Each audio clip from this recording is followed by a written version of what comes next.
And welcome, everybody, back to University of Tampa baseball as the Spartans and the Nova Southeastern Sharks will play the second game of a doubleheader, the third game of a weekend series. Tampa has won the first two games of the series, 6-2 yesterday and 11-1 earlier today. So game three coming up. Shane and Jack here with the broadcast. And Shane, do you want to give us the Nova Southeastern lineup as they get ready to take the field? Couple changes. Yeah, of course. So leading off in center field is Steven Schisler.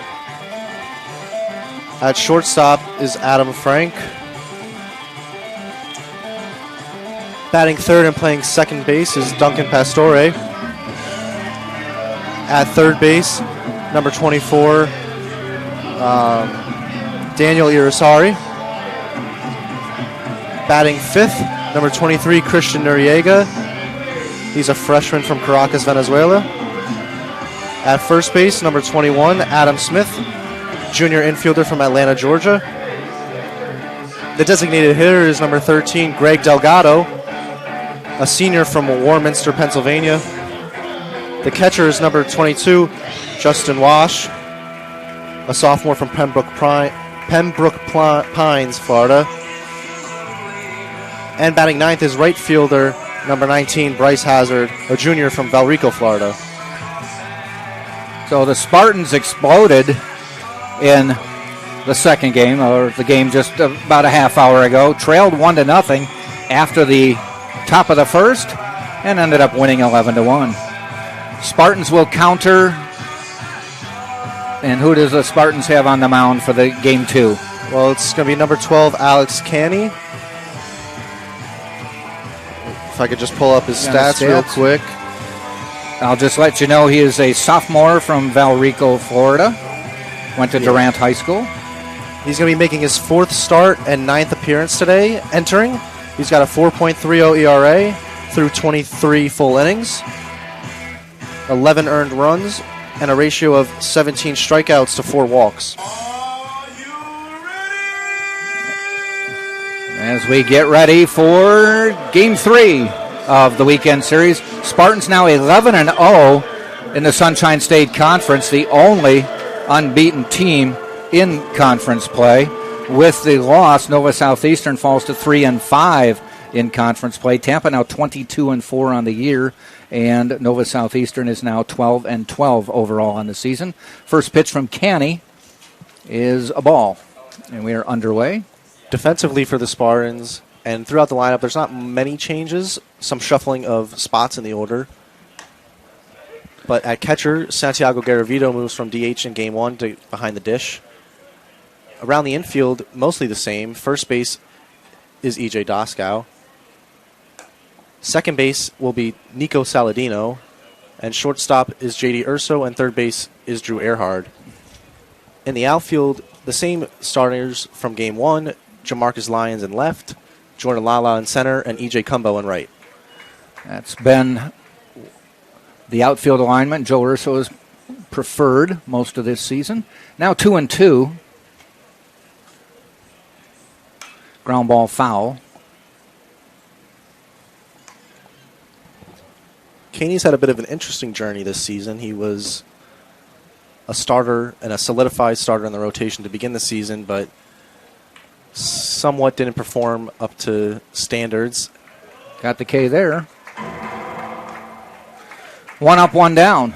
And moved into more of a long relief role, but as we see now, he's earned that right back as the number 3 starter for this series against Nova Southeastern. Brings Adam Frank to the plate, 6-foot senior from Saddlebrook, New Jersey. Alex Canny, you mentioned, did some bullpen work, and he pitches out of a stretch. Does not do the windup. Not uncommon. They are playing Frank deep in left and right, and left and center. And he hits one and bloops it in front of the center fielder, Jordan Lala. And I always like to say, there goes the no-hitter. I have some patented things that are stupid. Yeah, every game starts as a no-hitter. I know. It was perfect game after one batter. But, yeah, they were playing Frank deep, and as a former D1 player at both Miami and Fairleigh Dickinson University, you can see why, but takes advantage with a bloop hit. to get Now, even if Lala were playing shallow, I don't think he'd have gotten that one. Ground ball. Could turn two. Saladino. Urso. Daskal. Inning over. That's a quick way to end it. Nice job by the Spartans. No runs, 1 hit, no errors, nobody left. We have played half an inning. No score. Tampa coming to bat.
Bottom of the first, no score. Nova Southeastern wiped out on an inning-ending double play. Tampa coming to the plate. Jordan Lala will lead off. Shane, you've got the rest of the lineup? Yep, he'll be followed up by Drew Earhart and J.D. Urso to be due up this inning. And then in the cleanup spot, E.J. Cumbo moves up. And in number 5 hole, it's tied for first place in team home runs with 5 after last game. Danny Gutcher moves up from the 9 hole into the 5 hole and is DHing. Batting sixth is first baseman E.J. Daskal. Number 7 will be the catcher Santiago Garavito.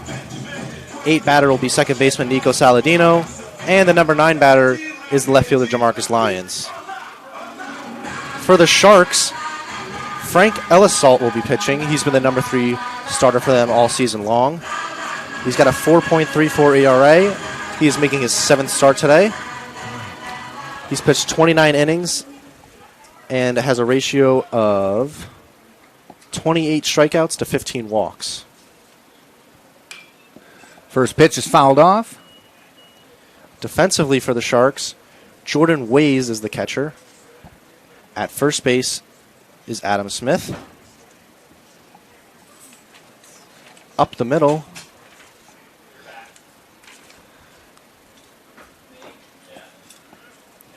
ball low. Second baseman will be Duncan Pastore. Shortstop is number 20, Adam Frank. And at the hot corner, we've got number 24, Daniel Irisari. In the outfield from left to right is Christian Noriega, Steven Schisler, and number 19, Bryce Hazard. So Lala now at a 2-2 count.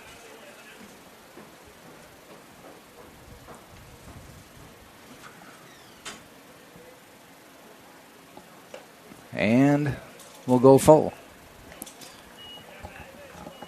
For Ellisalt, he holds batters to a .234 batting average, so I think where most of his trouble comes with runs is in that high amount of walks. Down the line, just foul. It's just about 1 every 2 innings he's averaging.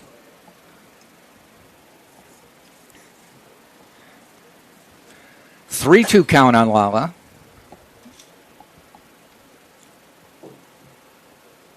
Ellisalt. Long look. And the pitch. And we had to think about that, but he gets the walk. Look close. But Jordan Lala to first.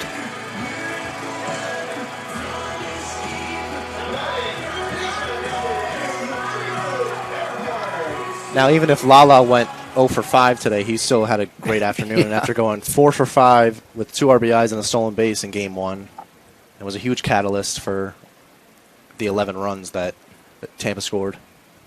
There goes Lala on the first pitch. And he's in safely. I'm going to mention it because I always do, and everybody who ever does games with me is like, okay, whatever.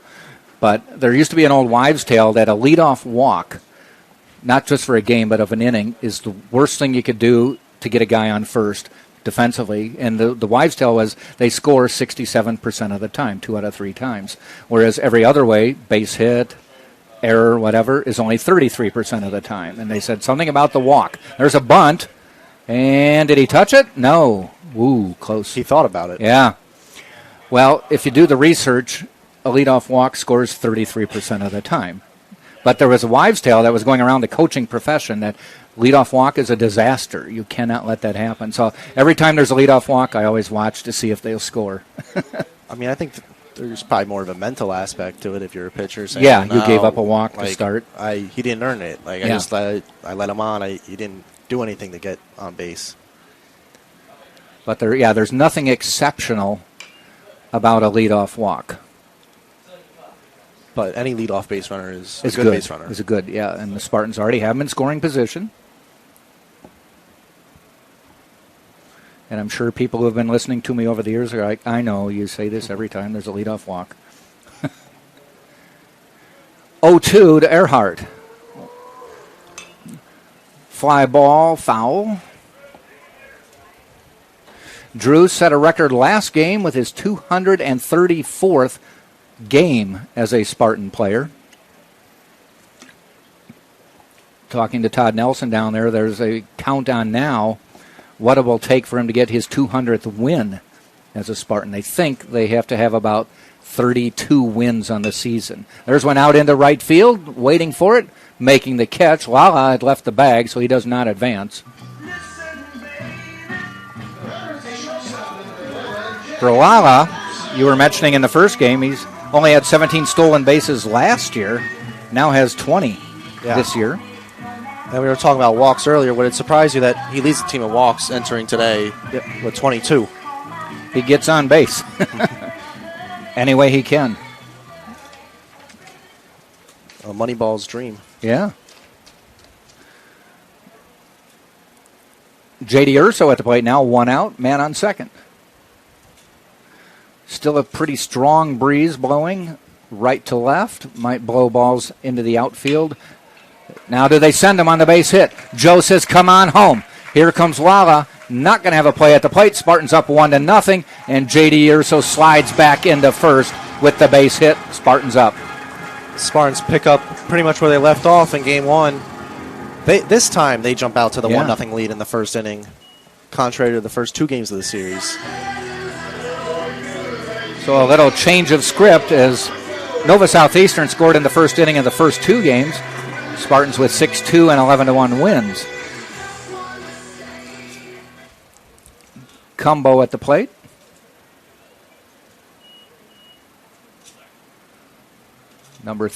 Cleanup hitter in the lineup. Hits one out towards shortstop. They get the 1. Do not get the relay as a good slide by Urso. Yeah. Not a dirty slide, just a good slide. I don't think that ball was hit hard enough to ever get 2 on it. I don't think, he might have held it anyway.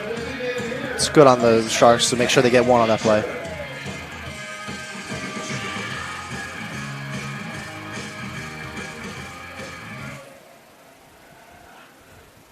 Danny Gutcher, who was in the 9 spot, as you mentioned, first game, rewarded with the 5 spot here, hit a home run. Fouls that one off. 4 home runs over the last 2 weekends. Yeah, I think if Coach Urso kept him in the 9 hole today, he would have been unanimous the best 9 hitter in the country. Kind of like Team USA using Trey Turner as their number 9 hole hitter at some points. There goes the runner. Throw down to second is high, and he slides under the tag. Ways is the catcher in this game. It was Avon in the first game. Second base is Pastore. He was there in the first game, but that throw was high and to the first base side, so Cumbo had no trouble getting there. So 2 stolen bases this inning for Tampa. 1's already scored. By the way, the leadoff walk did score. Ground ball. Does it get through? No. Fielded. And for the out. Irisari to Smith. Inning is over. Spartans do some damage, get a run on a hit, though the walk scored to give them that run. And we have played a full inning. Tampa 1, Nova Southeastern nothing on the Sunshine State Conference Digital Network.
Top of the first we go. Tampa strikes first in this game. And coming to bat will be... Well, we haven't changed it yet. Let's get over to the other side of the ledger.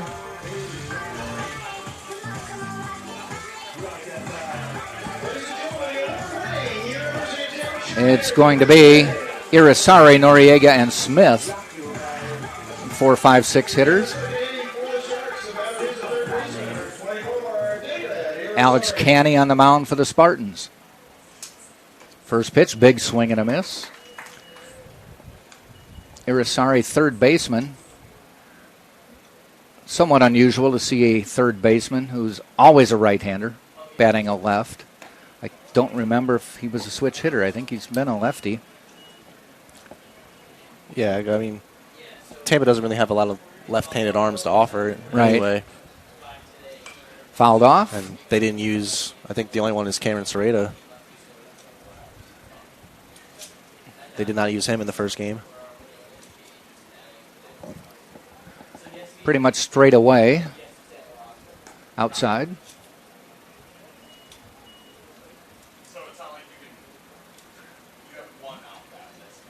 One ball, 2 strikes.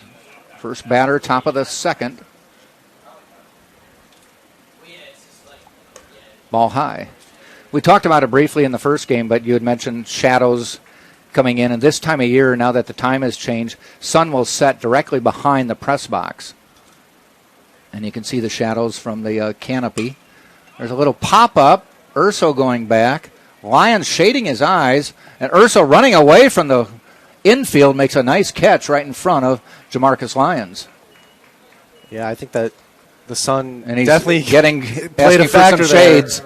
Well, I saw him just a couple pitches before shading his eyes because he's going to, if you can see how the canopy is, it's kind of blinding the left fielder or the left side of the infield. Yeah, it's really incredible that Urso was able to get all the way out there and make that play because I guess if Lyons could see, that's his ball 99 easily. Times, 100 times out of 100. And he's probably saying, JD, I can't see it. And it might help, but that was probably hit right up into the sun.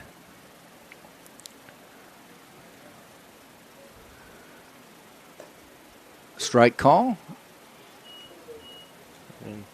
Noriega had the most remarkable offensive performance in Game 1, although not by much in a one-run performance. Down the line, foul by about 2 feet. That was nearly a double, like the one he had in Game 1, going 1 for 4. None of the Sharks had a multi-hit game in Game 1.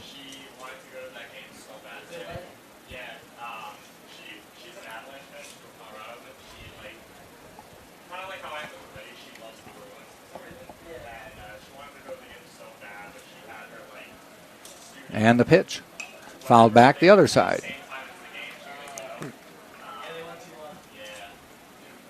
That ball actually came into the crowd.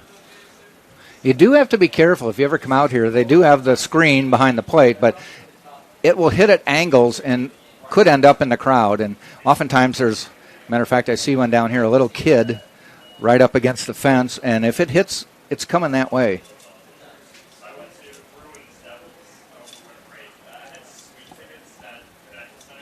It's just not set up to have a perfect bounce back onto the field. Strikeout. 2 down now.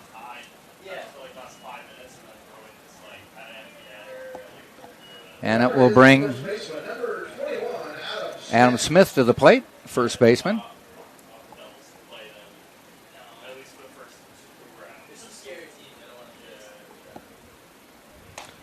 Inside for a ball. Among qualified batters for the Sharks, he's got the worst batting average. Batting .222 on the year before the doubleheader today. But ground ball, base hit down the line. Cumbo's going to have to head down into the bullpen to get it. Heading to second, and they're going to hold him with a double. Stand-up double, though, for Adam Smith. So I'm getting used to the announcer jinx. Yeah. Just Yes. bad-mouthing him as quite literally shuts me up. And didn't just get a hit, he got an extra base hit. Yeah, you'll learn. You have a big burden when you announce these games.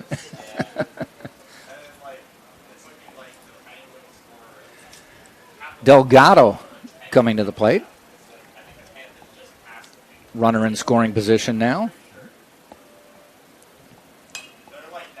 That one's blooped right to Dasco to end the inning, though. So the jinx, just temporary. No runs on a base hit. It was an extra base hit. He's stranded at second. We've played an inning and a half. 1-0 Tampa on top. Champions know how to seize opportunities. When they see moments of greatness unfold right before their eyes, they push as hard as they possibly can, and then they push harder. Because the heart of a champion never settles, never quits, and never stops giving its all. We are champions. We are Division II. We go big, we give it everything we've got, and we win. On the field, on our campuses, in our communities, for our causes, in our careers. We rise to become champions in everything we do. We are Division II, and there are no limits here. We make our time count. We set our own path. We become champions on our terms. It's time to up your game, because we're here to play and learn. But most importantly, we're here to discover ourselves, our vision, our heart, our drive, to achieve every goal we aim for, because we want to be champions at the highest level, life. At Division II, the opportunities are here. Are you ready?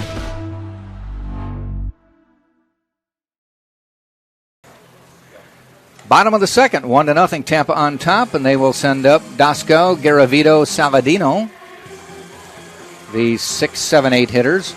By the way, the Nova Southeastern men's basketball team is playing for the NCAA Division II championship. We think it's noteworthy that an SSC team is playing. And a team that averages about 110 points a game had a 55-48 lead at halftime, so exceeding their pace. It's now 68-61. Nova Southeastern beating West Liberty in the second half. So they seem to be true to pace. The number 1 and 2 ranked teams in the nation meeting for the Division II title. And again, as we said, the Spartans women's team made it to the Elite Eight. Had a really great season, a 30-win season. National Player of the Year in Sidney Kinn. Ground ball, scooped up. Irisari throws him out. And the Tampa women's team had a couple of 2,000 or 2,000 point scorers, right? Sidney Kinn did, though she got about 1,700 of her points up at Findlay College.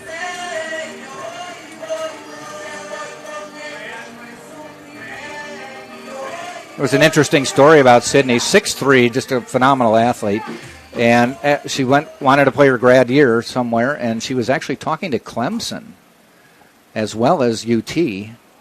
And Tom Jesse told her, he said, you go to Clemson, it's a D1 program. You're going to have great facilities. They're really going to take care of you. She says, I want to win a championship. She came here. Ground ball. Irisari again gobbles it up. Long throw this time. One nice arm. And Garavito's down.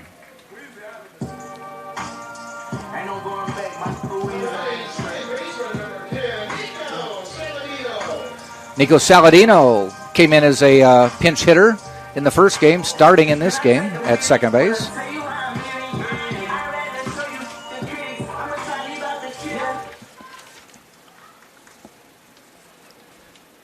Elisalt with the pitch. Just missing. I'm going to try this again. I tried it in the first game to tell you who the umpires were, and my screen went crazy. So we'll see what happens this time. Behind the plate, John Bennett, who's been a fixture at this ballpark a number of times. On the bases is Roberto Knox Reyes. These guys do both the games. They switch who's behind the plate and who's in the field for the next game. Big swing and a miss, but as I mentioned as well, players run off the field, get rest between innings. Umpires always stay on the field. It's always sunny, and it's always hot. Well, at least the home plate umpire can get some shade now. Yeah, he's about an inning away from getting full shade. Inside, and they say it nicked him. That might have caught a thread. Yeah, I don't think that's the best kind of hit by pitch if you're the batter. Yeah. You don't feel it, but umpire was immediate, though, on the call. So a 2-out HBP. We'll put a runner on first. And Jamarcus Lyons to the plate in the 9 spot. Had a great catch in the first game. Robbed, as a former broadcaster in the major said, robbed him of at least a home run. As he went up above the yellow line to make a catch right in front of the UT logo in left field.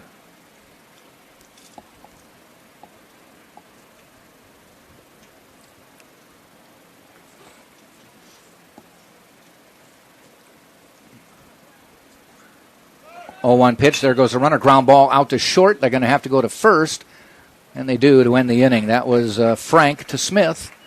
Spartans did get a runner on. Nobody scores. We've played 2 full, 1-0 Tampa on top. I pledge. I am an NCAA student athlete. And I pledge to be a champion of unity on my team, on my campus, and in my community. I pledge to embrace differences and strive for inclusion and collaboration. I pledge to stand against racism, hate, and discrimination. I pledge to strive for love, care, and forgiveness. I pledge to stand against silence, deceit, and obscurity. I pledge to strive for dialogue, truth, and understanding. I pledge to stand against fear and doubt. I pledge to strive for trust and belief in one another. I pledge to stand against complacency and stagnancy. I pledge to strive for change and growth. I commit to supporting my fellow student athletes in all circumstances that impact them. I commit to both choosing unity personally and encouraging it for all. I pledge these things because we are stronger together. United as one.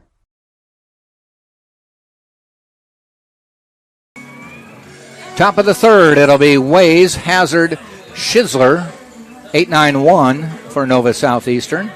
Alex Canny on the mound for Tampa. His line so far is 2 strikeouts, no walks.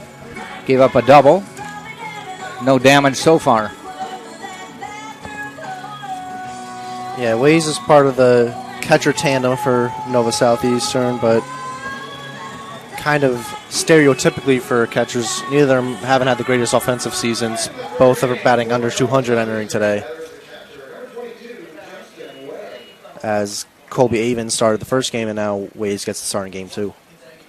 First pitch to the lefty, ball high outside, 1-0.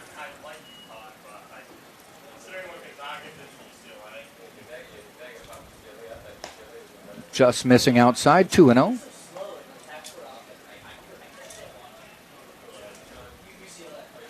Canny, not one to waste time.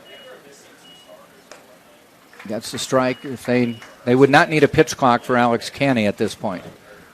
He's like, I got the ball, I'm getting my sign, I'm ready. Little off-speed pitch, call strike, 2-2. Good battle back. Yeah, the pitch clock definitely favors the pitcher, I would say. Yes. He's ready again.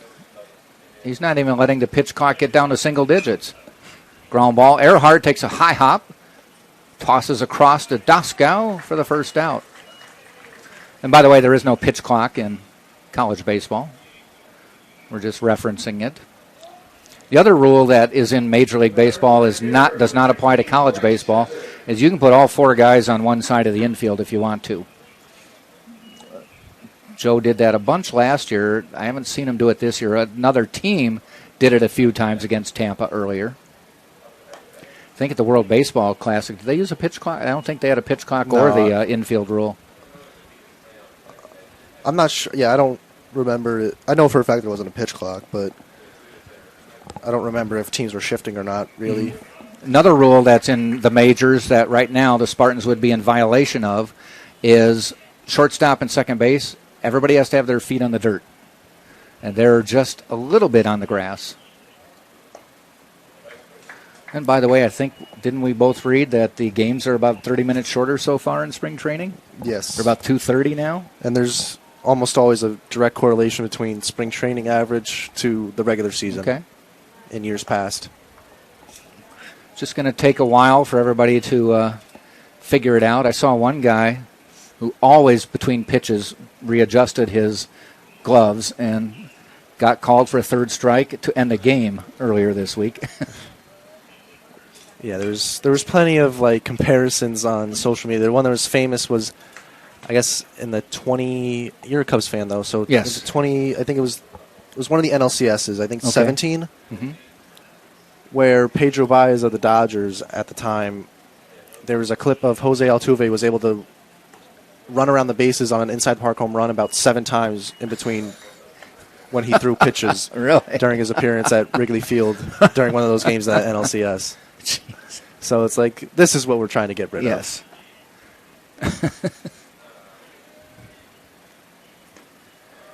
And a little bit low, walked him on 3-2 pitch.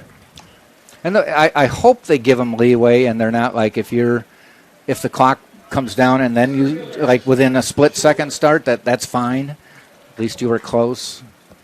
But if you like blatantly let the clock expire, like I'm a star, you can't do this to me kind of thing. Yeah, I mean, I went to the Mets versus Rays spring training game yesterday, and there was a couple of pitchers who hit him, committed violations. They did, just didn't get it before the pitch count. But I mean, I wouldn't say that the pitch clock was. I was not ever really paying attention to the pitch clock. Like unless somebody was talking about it around me, then I would look. But otherwise, and then all of a sudden you hear the umpire call time, and he says, and then flashes the count up to the press box, and it's like, oh, okay, so he took too long. All right, I didn't take anything away from my, viewing experience. Not sure what's going on here, but Laz Gutierrez is having a somewhat animated discussion with the home plate umpire as the batter, Hazard, got hit in the back, not with a fastball or anything, but now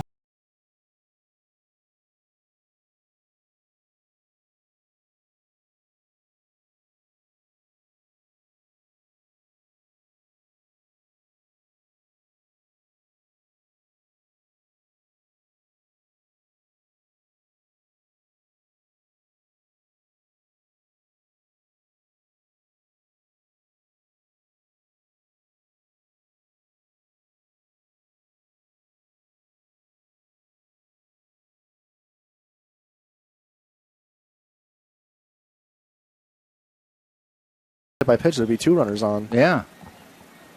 So they must have said he leaned into it.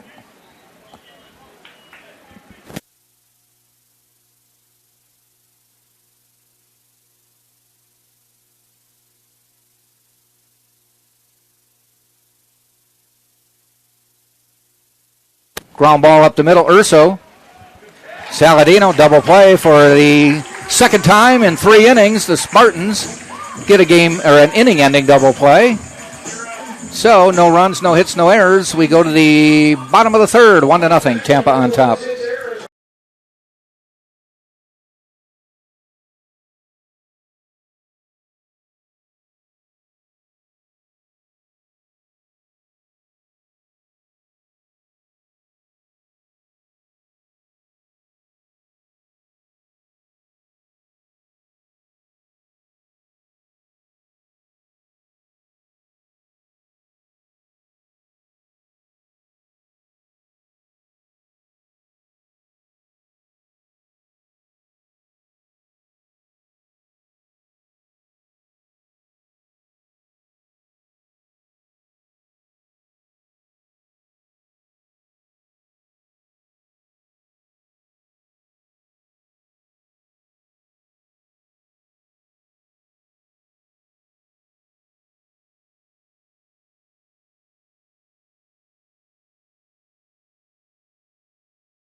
Bottom of the third, Tampa up 1-0. They'll be at the top of the order to start the third. Lala, Earhart, and Urso. Ellisalt on the mound.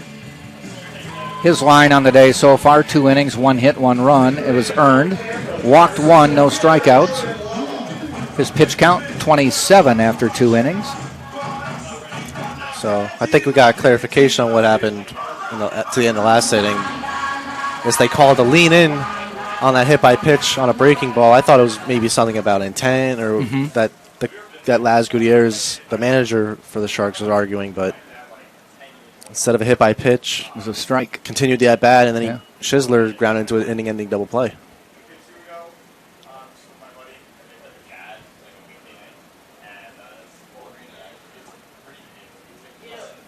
Lala loops one out into left field. There's the sun having an effect, and it goes all the way to the wall. Bounces off the wall. Lala to second, and I definitely say Noriega just could not see that one. I don't know if he'd have got there to catch it, but it certainly caused him to get a slow start. Yeah, it would have been. I think he did have a good beat on it. It would have been a tough play, but I don't know. It's almost 5 o'clock, and I guess the sun's. It's getting nasty. I mean, getting lower, getting stronger. And it's, like I said, it's right behind home plate. So it's going to affect just a little bit to our right of home plate, but enough. And he gets Earhart again. That's a good bunt. He may beat this one out. He does. No. No. They called him safe. Oh, okay. I thought I saw the one arm. It wasn't as animated of a call, but okay. Just a beauty of a bunt down the third base line. Drew's finally like, hey, I'm tired of sacrificing myself. I want to try to get on too. Yeah, it wasn't. He squared late. It wasn't necessarily a sacrifice attempt, especially on the double. So runners on the corners now, and none away for the third batter, J.D. Urso. He's got to be salivating about this.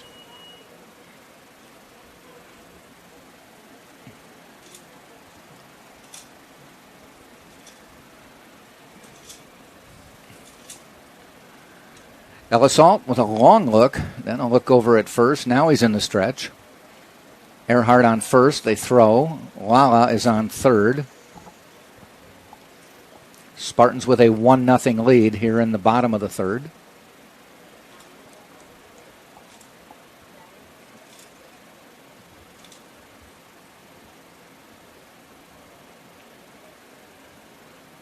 Ground ball foul.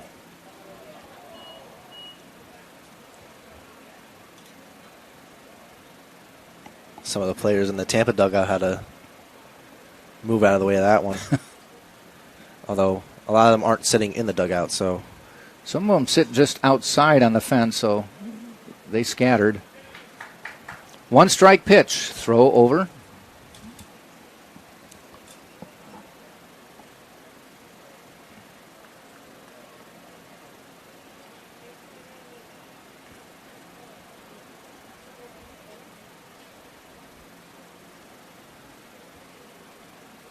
And the pitch. Swing and a miss. Down 0-2. It was a really big swing from Urso there. He almost lost his bat. One of his, he finished with 2 hands on the bat, but one of them came off on that one.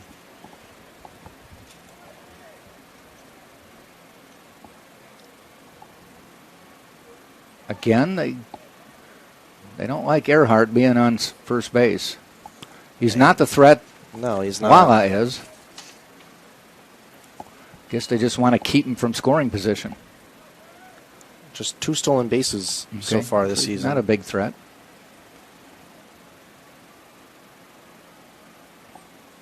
I always think the more you throw, the more likely you're finally going to throw one away. Foul back. I think it also adds to a timing thing if you're a base runner. Yep. And I think that's another in the major leagues is how many times you can throw over per batter or per inning. Maybe 2? I think it's 2 per batter. Yeah. I don't think it's 2 per base runner. Okay. I think that's. There goes Earhart though, and that one's blooped. He may have to hustle back. Coming in to make the catch in right field. Hazard. Lala scores on a tag from third, 2-0 Tampa. I don't think a perfect throw would have gotten Lala. It was up the line. So Urso will get the sack fly. Yeah, just situational hitting there. Goes the opposite field. In a 2-strike count, just puts it in play and good things happen. Combo to the plate now. 1 out.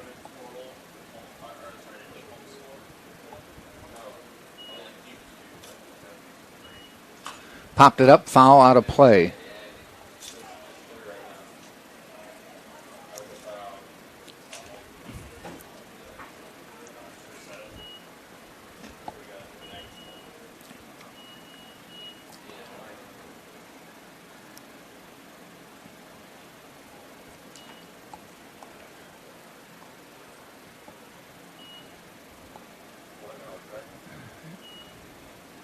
There goes the runner again. The throw down to second is high, sliding in and making it.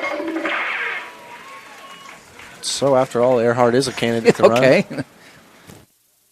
The Tampa batters have, or Tampa position players have stolen bases on the year. 8 different Spartans have stolen the bag this year.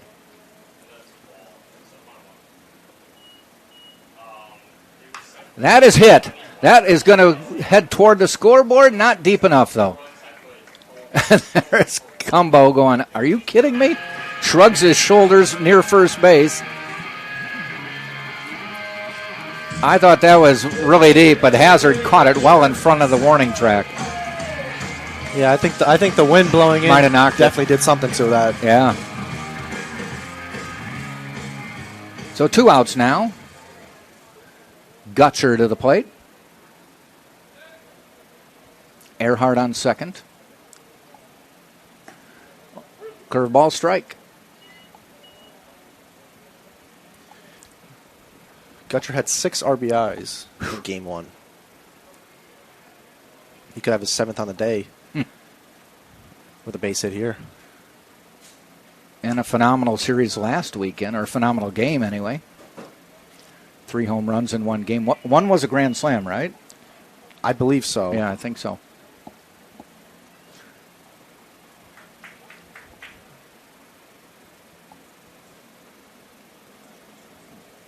One pitch. Ball.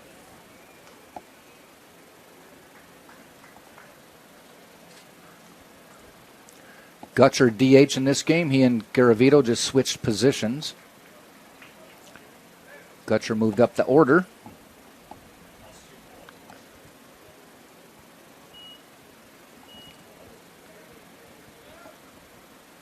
Two-one. Earhart dancing around at second. Ball in the dirt. Good block. Ways with the block there. 3-1. Dosko on deck.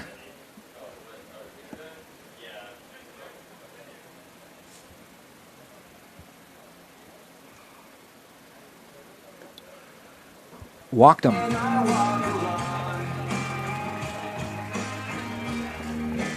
Runners now first and second with 2 out. Yeah, I think the Sharks are really respecting the power of Gutcher. The left fielder he hasn't really moved, but he's playing very deep. Yeah. And on a 3-1 count, they threw an off-speed pitch. I don't think that really had any intention of being close to the zone to try and get back in the at-bat. And you can get away with that with a free base. Doskow to the plate. Big swing, but an off-speed pitch, and he was well ahead of it.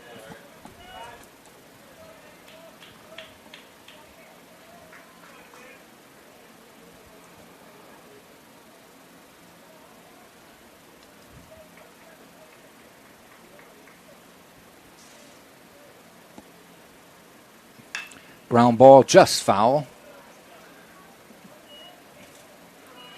2 strikes. I think if Tampa is able to get some more runs across here, it's going to be huge because those shadows now are about a foot away from covering home plate. So give it another inning, another 2 innings, and it's going to become a lot harder for the hitter as the pitcher's going to be in sunlight, and then as whatever breaking or right when that hitter's going to be making a swing to make contact with the ball, it might get harder to see. Yep. In the dirt, nobody moves. And what you'll notice as it gets later and later, eventually what you see is the shadow here will move out to the pitcher's mound. Then there's going to be sunlight between the mound and the plate, and then shadow on the plate. So it's going dark, light, dark before it gets to the plate.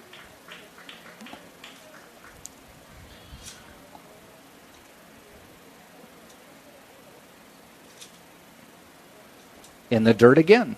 And I often wonder, is it really that drastic? I don't remember I didn't play that much, and it's way back in high school, that it was that drastic when you're only 60 feet away. I mean, I can think about, at my high school field, there's a whole bunch of woods behind the first base dugout, and the sun set from, like, when it would set from, like, the right field line. It would kind of come down the right field line and down behind home plate. So it's always about a 4 o'clock start, and, you know, as the season goes on, the days get longer. But, right. Yeah, if you got about to 6, like, if the game was taking long, or you got around 6 o'clock, you got after that 2-hour mark, then it could be creeping in. But did you ever find it was really hard, the shadow to sunlight, that the ball really was drastically difficult to pick up? No, I would say it played a factor. I think it played a factor more defensively than anything. There's one that may get down. If so, it'll bring in a run. Diving catch, though, by Hazard in right field to end the inning. Well, he saved at least one run on that one. Yeah, an amazing It play. gets by and a him, play. Could be rolling to the wall. Spartan Strand 2, we played 3 full, 2-0, Tampa on top.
Top of the fourth we go. Tampa on top, 2-0. And this time I'm turning over a Tampa lead to Shane to hold. Now you got to give me a save.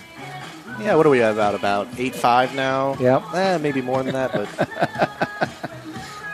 the score that really counts, it's 2-0 Tampa heading to the top of the fourth.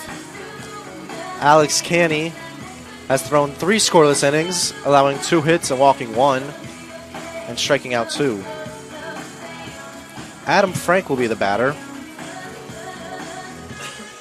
He singled his first time up.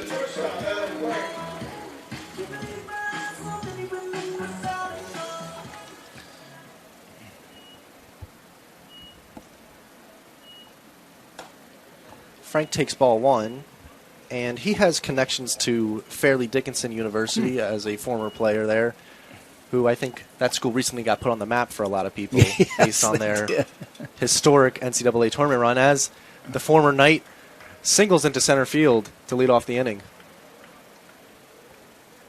Now, as a New Jersey native, it's a sense of pride. Yeah. As a lot of the mid-majors from the small state have made huge runs in the tournament the last 2 years. And you know what? You probably already dealt with this, but I always ask people, what's the State University of New Jersey? It's Rutgers. Most people don't know that. They're like, New Jersey State? Have you ever heard of that? I think it's probably the only state that is not named that after isn't just New Jersey. That wouldn't be New Jersey State University. UNJ. Yeah. Most people, because I'm from the Midwest, think Rutgers is a private school in the East. And honestly, I don't know who Rucker is, but who is Rucker? Whoever Rucker Hauer? actor Beats me. from the 70s. School was there before him. This one driven deep to left field, but in comes Lyons. Looked like he got a slow start with the sun, but recovered nicely. Yeah, I thought that ball was going to be deeper off the bat, but actually he had ended up coming in on the ball. Kind of just died. So that was Pastore retired, and now batting is Daniel Irisari.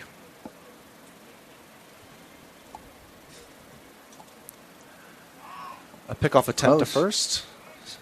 Kind of close there. He gave him the A move immediately, not the B move.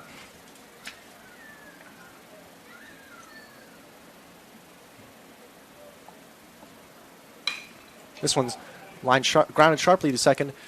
4, 6, 3. Double play after the single. 1, 2, 3 inning. And after the top of the fourth, still Tampa 2, Nova Southeastern 0.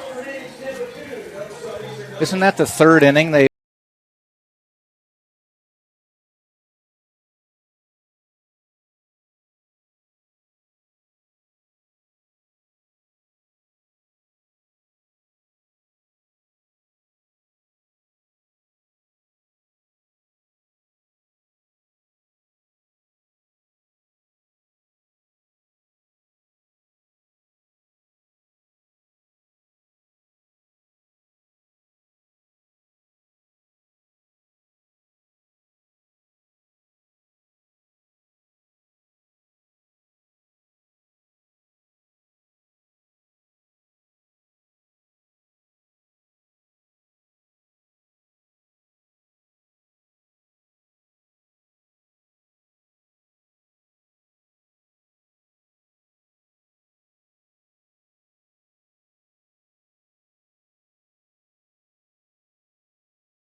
Bottom of the fourth now, after Tampa turned a 4-6-3 double play to end the inning in the top half of the fourth.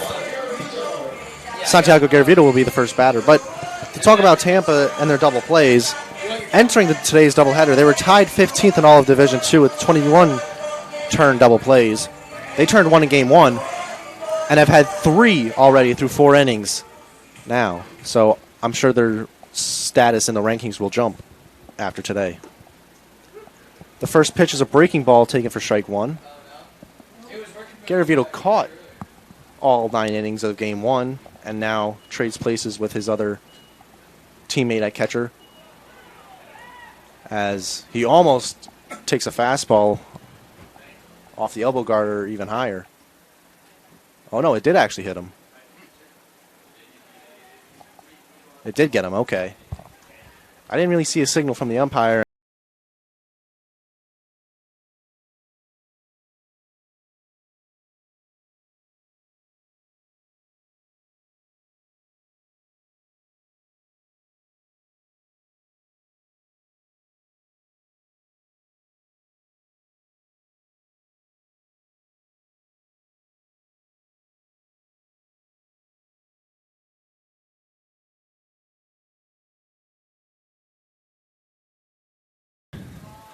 For his second at-bat of the game. He was hit by a pitch, funny enough, in his first time up. As he fouls the first pitch back. I'm not exactly sure on the numbers, but just based on the eye test, there have been a lot of hit batters already today between both games.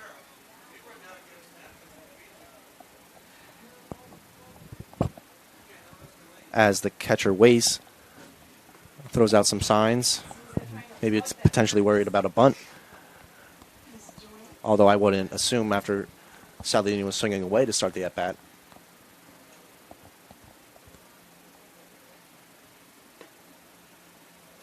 He takes ball 1 low and in. Garavito's not quite a threat to steal bases, but we said that about Earhart last inning, and he took second base. Garavito has not stolen a base this season, nor has been caught stealing. 0 for 0. Saladino checks his swing, and he went around. 1-2.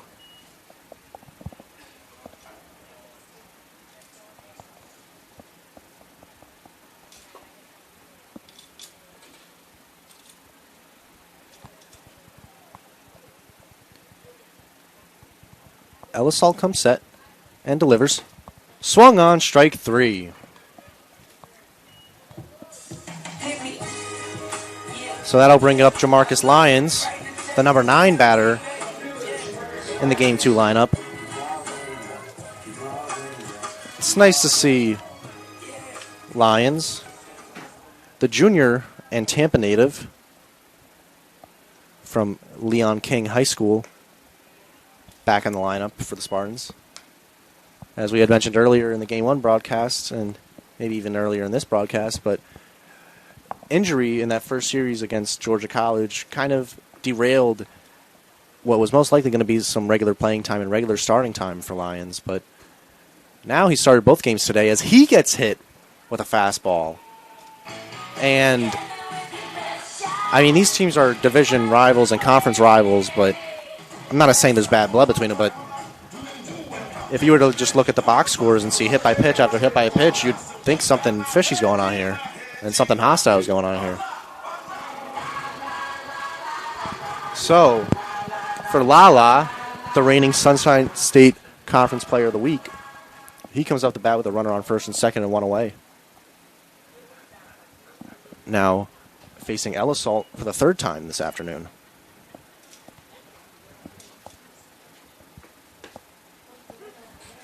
A get-me-over curveball is taken for strike 1.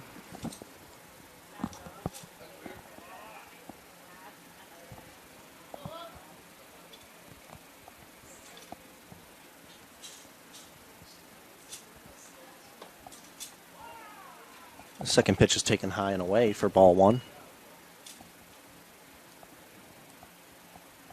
Shadow's almost fully engulfing home plate now, and it's probably something we're going to keep talking about, but maybe it's not really a factor. Who knows?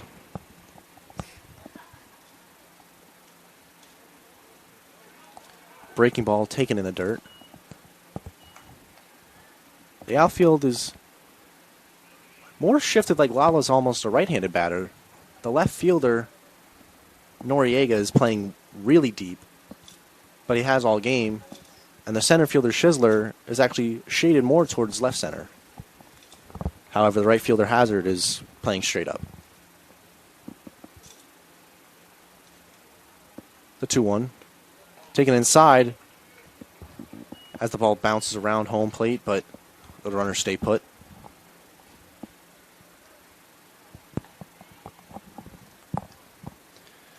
Lala hit a milestone earlier in this game, notching his 20th stolen base of the season, already surpassing his total from last season, where he had 17. Lala grounds this one to second baseman. He fields, struggles with the transfer a little bit, but is able to get the throw over to second base in time for the second out of the inning. That was Pastore who fielded and threw it to Frank on the 4-6 putout for the second out of the inning. So that'll bring up Drew Earhart. He lined out to the right fielder his first time up and singled back in the 3rd inning.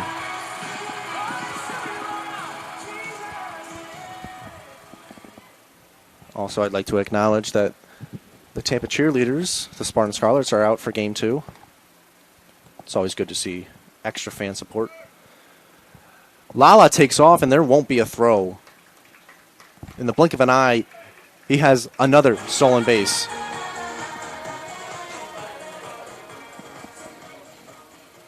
As the PA plays a bit of a J-Lo, get on the floor, la, la, la, la, la, to celebrate Lala's stolen base. Earhart skies one into center field. Schizler ranges in, and he makes the grab for the 3rd out of the inning. So the Spartans strand 2, but they still lead by 2. And after 4, Tampa 2, Nova Southeastern 0. Champions know how to seize opportunities. When they see moments of greatness unfold right before their eyes, they push as hard as they possibly can, and then they push harder. Because the heart of a champion never settles, never quits, and never stops giving its all. We are champions. We are Division II. We go big, we give it everything we've got, and we win. On the field, on our campuses, in our communities, for our causes, in our careers. We rise to become champions in everything we do. We are Division II, and there are no limits here. We make our time count. We set our own path. We become champions on our terms. It's time to up your game, because we're here to play and learn. But most importantly, we're here to discover ourselves, our vision, our heart, our drive, to achieve every goal we aim for, because we want to be champions at the highest level, life. At Division II, the opportunities are here. Are you ready?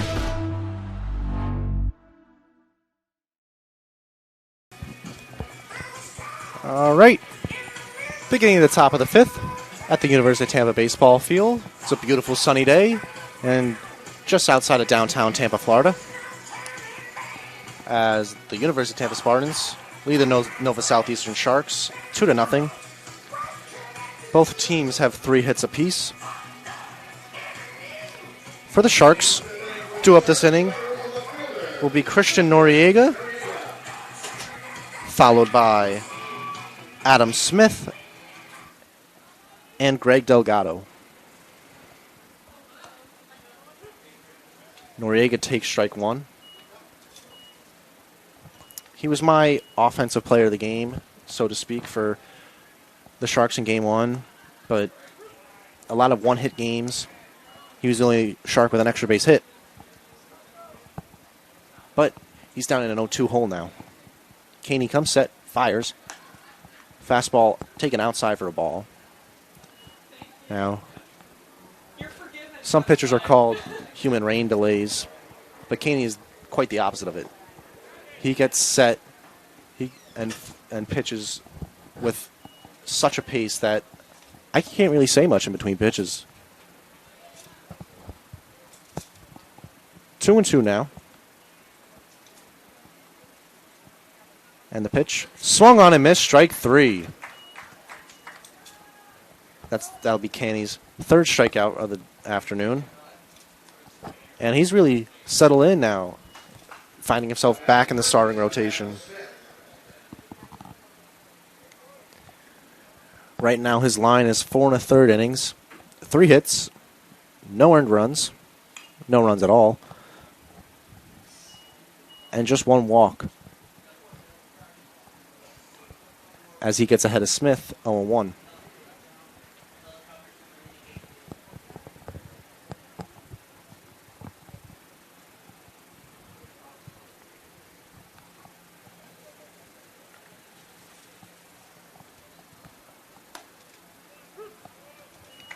He's ahead 0-2 as a breaking ball catches the outside corner.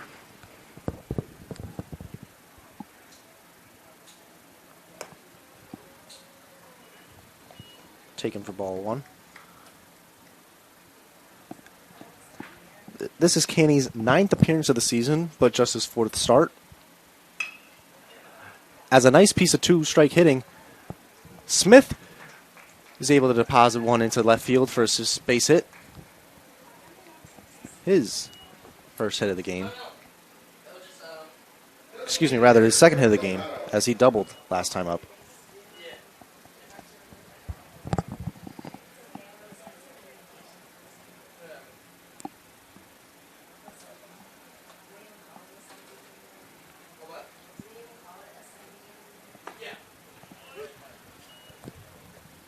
But the base hit doesn't faze Caney, as he gets ahead on another batter, 0-1 to Delgado.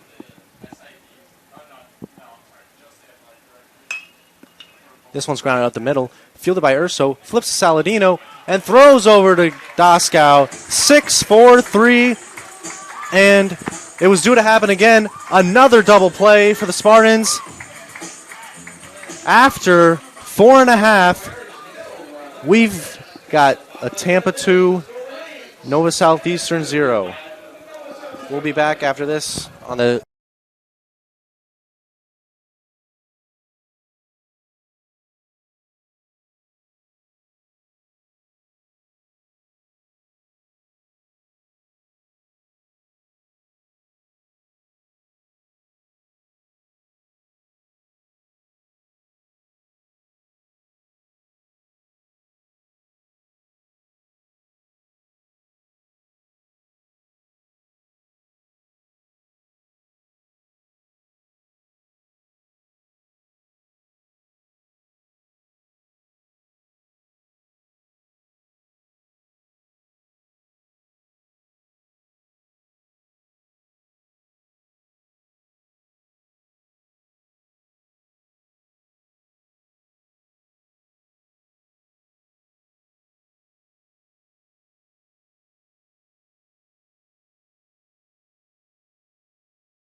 All right. Back here again. Heading to the bottom of the fifth inning. Tampa 2, Nova Southeastern 0. 3-4-5 due up for the Spartans. J.D. Urso will be leading off the inning. For the Sharks, Frank Ellisalt has pitched well so far. He had the highest ERA of the three starters, but a respectable 4.34 ERA. And just 2 earned runs through 4 full innings pitched. Going to be working on his 5th here.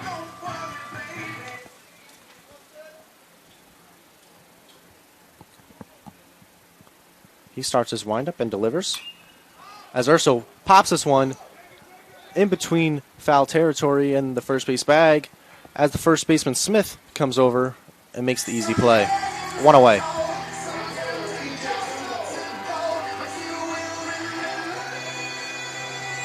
So, the lefty, E.J. Cumbo, he's had a few balls that he smoked today that just haven't fell for hits. So, as some would think, including myself, he's due for a big hit. The first pitch from Ellisalt is a breaking ball. Somewhat of a backdoor breaking ball. Take it for strike 1. The third baseman, Irisar, is playing even with the bag. While the rest of the defensive alignment is pretty much straight up to what we've seen from the Sharks today. 2-1 now to Cumbo.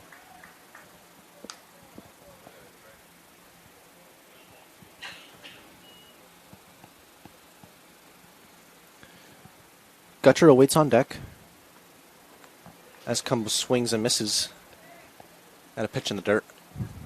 2-2.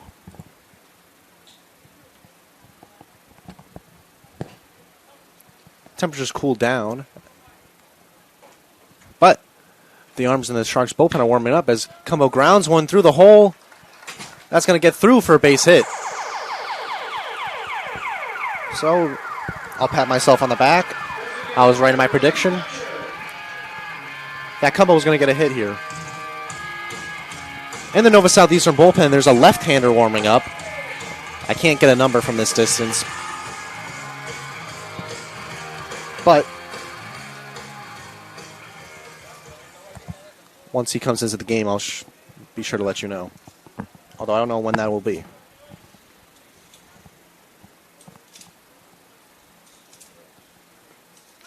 This breaking ball kicks away from the catcher, Ways, and Cumbo trots into second base. I talked about this in Game 1, but the Nova Southeastern Sharks defensively, especially in the backstop, struggled with giving Tampa base runners extra bases. There was wild pitches and pass balls and walks that, by my calculations, led to 11 free bases that the Sharks gave up in a 6-2 loss last night, a game in which both teams had 7 hits apiece.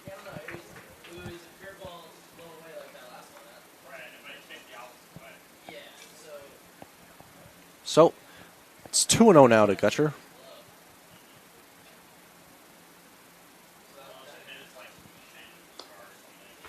Another one low. 3-0. Cannot imagine Gutcher would swing here, or that Elisol would even give him anything to hit here.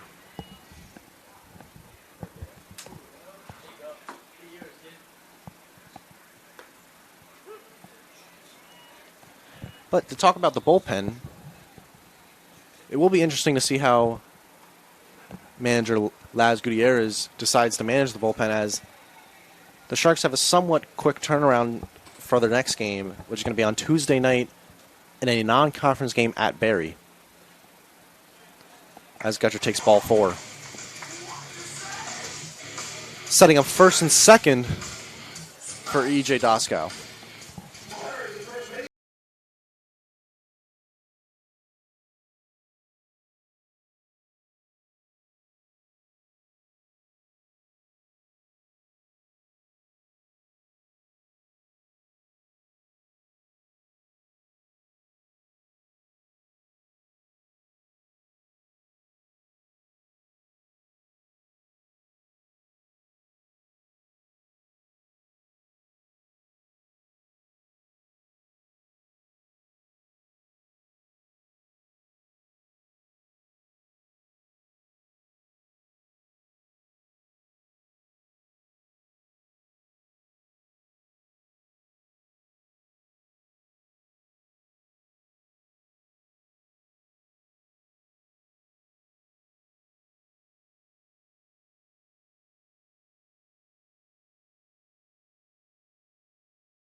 Up near 74.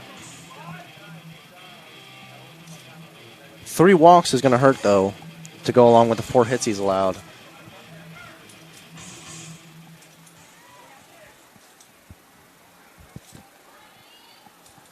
But with 1 out and the force play all around the bases, Elisol's just 1 ground ball from getting out of this inning. The first pitch to Doskow's in the dirt. Ball 1. It's a good stop by Waze on that play.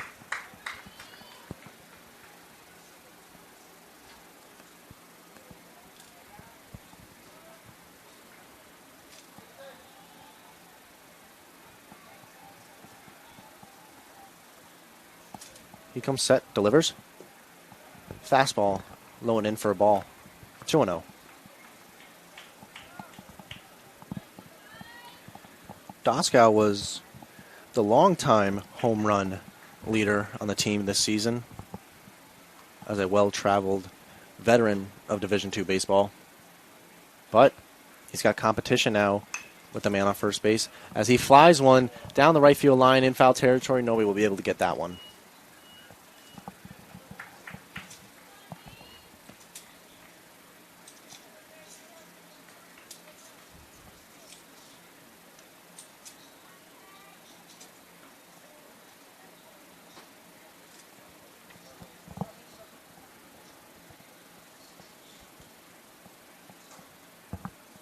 He looks back again, and delivers. Taken up, 3-1. I don't think Cumble will be a threat to steal here. I think Elisol was just trying to vary up looks and vary up timing. It's a very valuable defense a pitcher can have against base running, and because timing, it's all about timing. Doskow drives one deep to left field. Back goes Noriega, and this one is gone. A moonshot 3-run bomb from E.J. Doskow, and just like that, he stands alone his 6th home run of the year, puts the Spartans up 5-0. As the friendly competition from Gutcher and Doskow is going to have to continue all season long. And that's going to do it for Ellisalt.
On their home turf.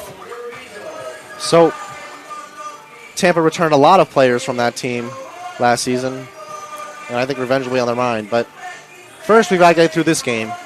Still in the bottom of the 5th with 1 out.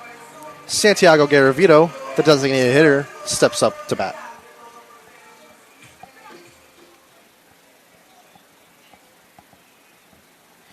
The first pitch from Kavanaugh. Taken in for a strike. The Sharks have done a good job of balancing who the Spartans see between left-handers and right-handers throughout the series.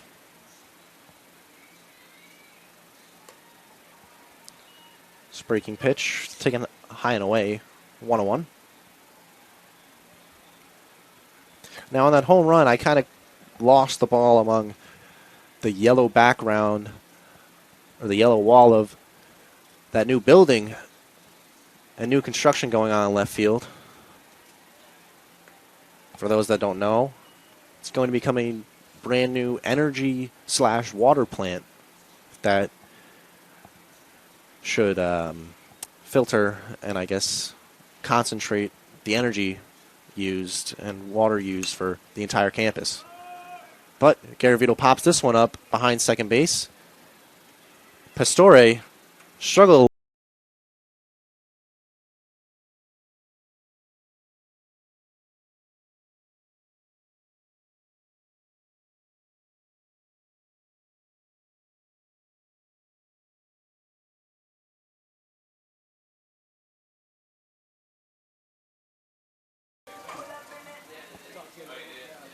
So, lefty on lefty matchup here.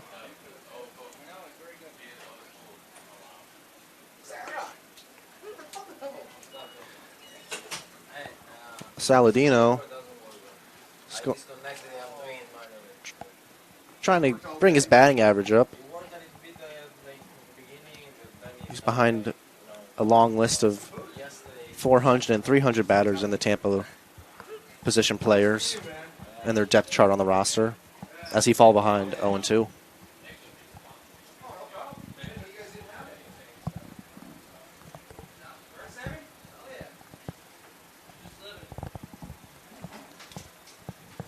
The 0-2 from Kavanaugh. He comes set and delivers. A breaking ball. Another hit by pitch. And another one to Saladino that must have just clipped the jersey. So, Kings of the hit by pitch today. And Gutierrez is not a fan of the call.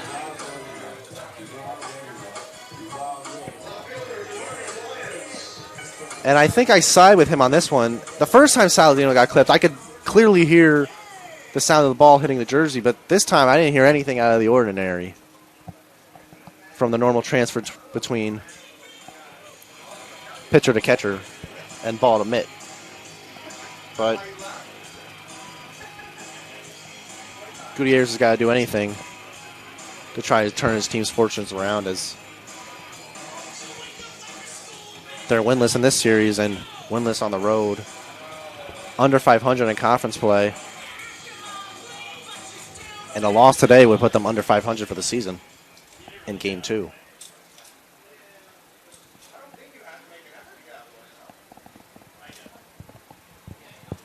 Saladino does have a huge lead off first, but he takes off. A hit and run now. Lions, that ball's down into center field. Saladino easily into third, and Coach Urso will hold him there. So whether or not that was designed, but a hit and run play with 2 outs works perfect. And now, as the top of the order comes up with Jordan Lala, another scoring chance for the Spartans.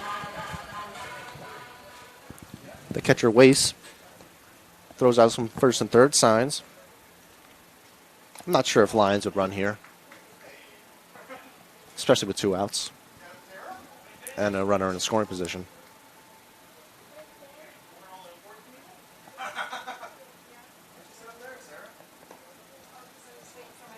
The first pitch of the plate appearance is taken outside for a ball.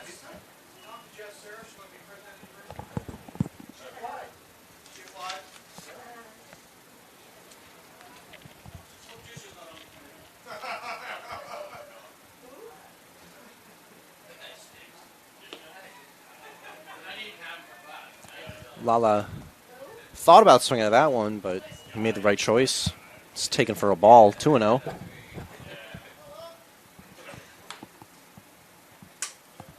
Somebody's throwing down the foul line in left field for the Spartans,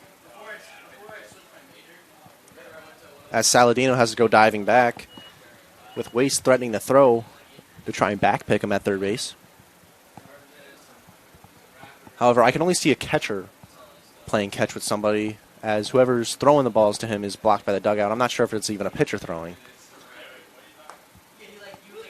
But the 3-0 pitch, Lala was taking all the way, and his call for a strike.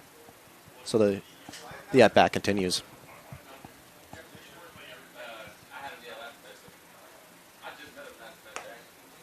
He takes high for ball 4, and that's going to load the bases for Drew Earhart, who set a Spartans record today with his 234th game in his 6-year playing career as a Spartan.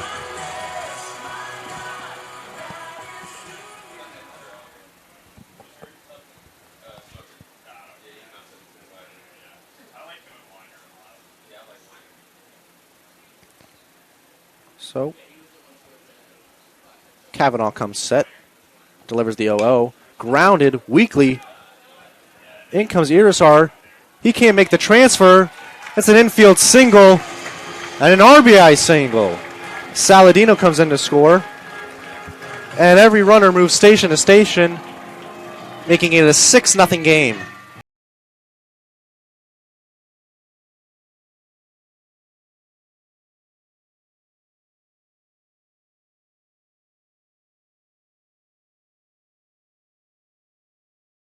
An infield single like that earlier in the day, but came on a bunt attempt. This one, more of a swinging bunt. But it's a single in the box score. So, like my partner Jack Hike would say, he can tell all his friends that he lined one super hard into the outfield. They'll never know.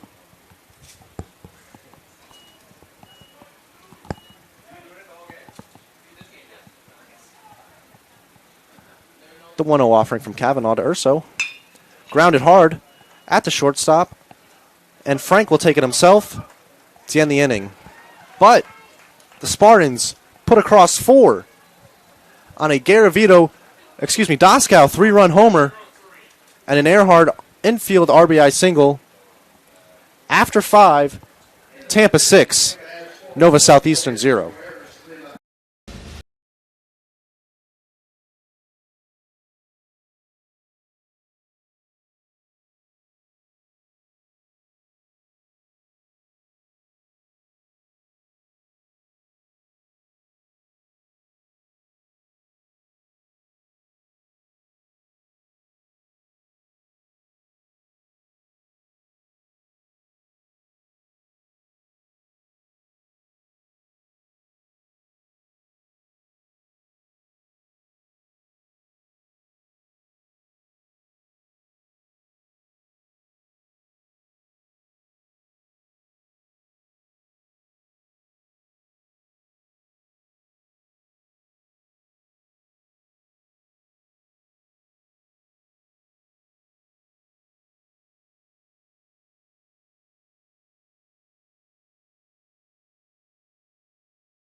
Welcome back to the University of Tampa baseball field. We're heading to the top of the 6th inning, where Tampa leads 6-0. Due up for the Sharks is catcher Justin Ways, and then the right fielder Hazard before the top of the order comes back up. Canny, his first pitch to Ways, is taken off the play for ball 1.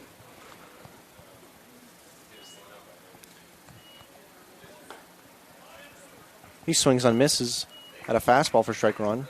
Bryce Hazard waits on deck before Steven Schisler is in the hole. This one, line to the opposite field. Lyons ranges over to his right and is able to make the grab for the first out of the inning.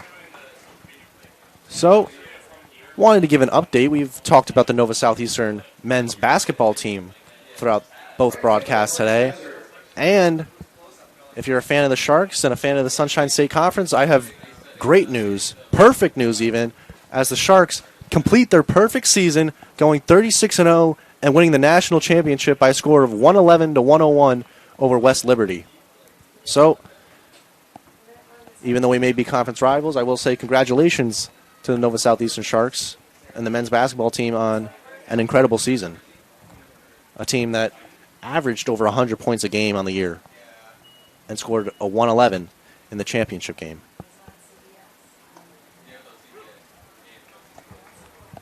So, 1-1 now to Hazard, with 1 away in the inning. He walked in his first appearance back in the 3rd inning, grounds this one, but Saladino has a beat on it, gathers and makes the throw to Doskow at first for the 2nd out of the inning.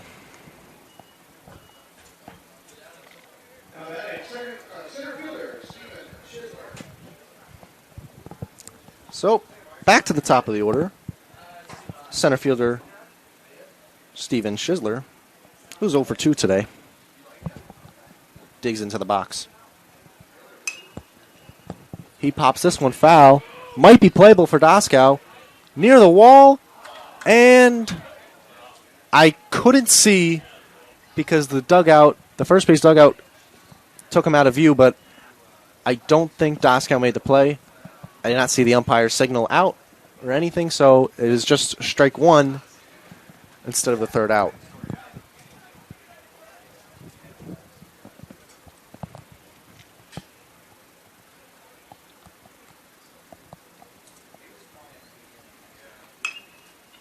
Another pop-up, this one in play and into center field. Lala comes in. He's under it. He makes the catch. 3 up, 3 down for Alex Canny. After 5.5 innings, Tampa 6, Nova Southeastern 0. Champions know how to seize opportunities. When they see moments of greatness unfold right before their eyes, they push as hard as they possibly can, and then they push harder. Because the heart of a champion never settles, never quits, and never stops giving its all. We are champions. We are Division II. We go big, we give it everything we've got, and we win. On the field, on our campuses, in our communities, for our causes, in our careers. We rise to become champions in everything we do. We are Division II, and there are no limits here. We make our time count. We set our own path. We become champions on our terms. It's time to up your game, because we're here to play and learn. But most importantly, we're here to discover ourselves, our vision, our heart, our drive, to achieve every goal we aim for, because we want to be champions at the highest level, life.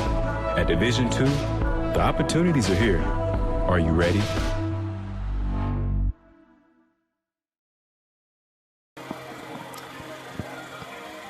As we head towards the evening here in beautiful Tampa, Florida, the University of Tampa Spartans lead the Nova Southeastern Sharks 6-0. It's been a masterful pitching performance both in this game and the whole series for Tampa. Alex Canny is working on a gem, but it's time for the offense to get to work for Tampa. E.J. Cumbo will lead off. He's 1 for 3 in this game. Scored a run. Matt Kavanaugh is working his second inning in relief. And it looks like this inning will be his.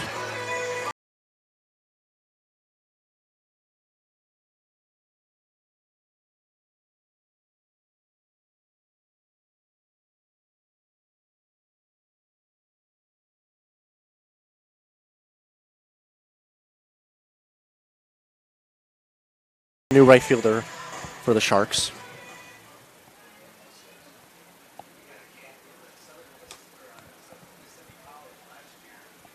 So, a lefty-on-lefty matchup to start the inning here. Cumbo's not scared of this matchup, as in the first series of the 2023 season against Georgia College, he blasted a walk-off home run in extra innings in the finale off of a left-handed pitcher.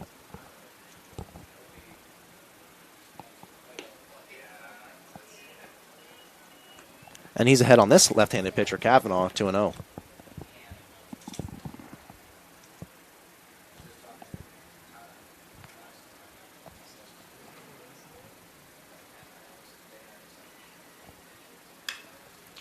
He flies this one pretty high up into left field.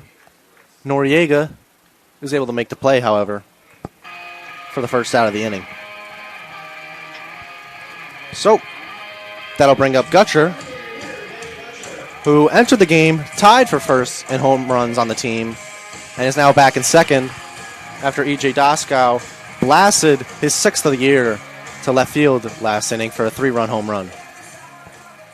That knocked Nova Southeastern starter Frank Ellisalt out of the game.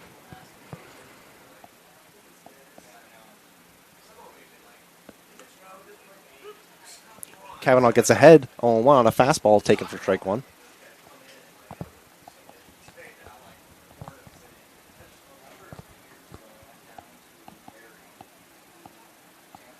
He's got an interesting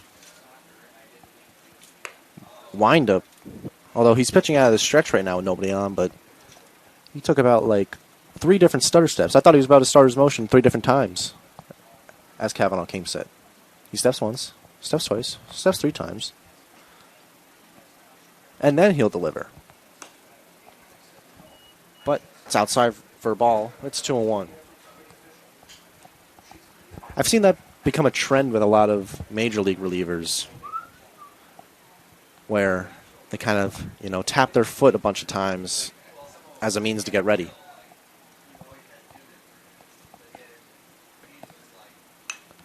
As this one's fouled back, 2-2.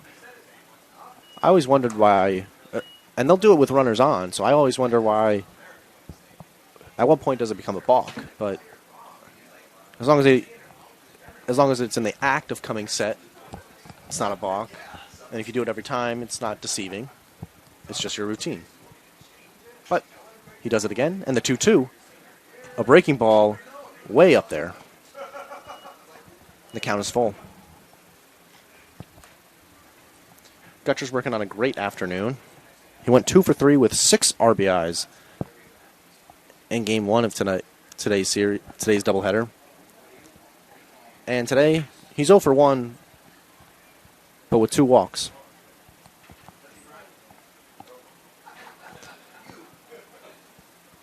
The payoff pitch from Kavanaugh. Another breaking ball high. Walk at number 3 for Gutcher in Game 2. So, that'll bring up the aforementioned E.J. Doskow.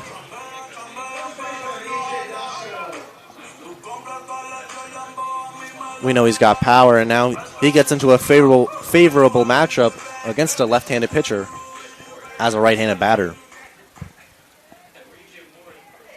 That was his first hit of the game, his home run.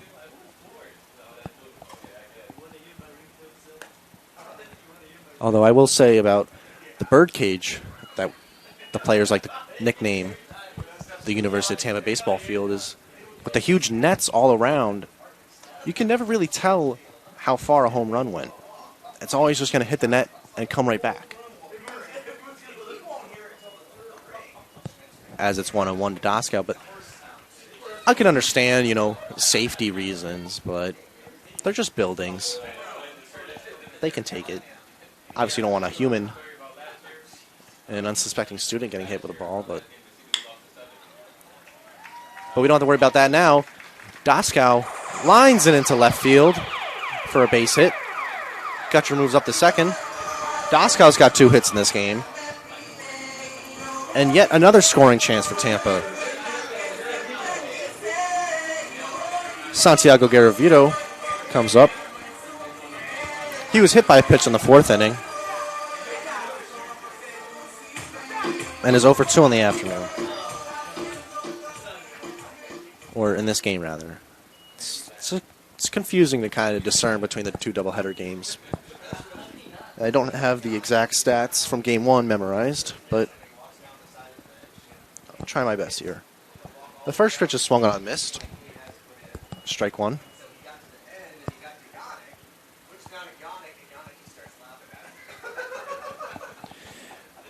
One out in the inning.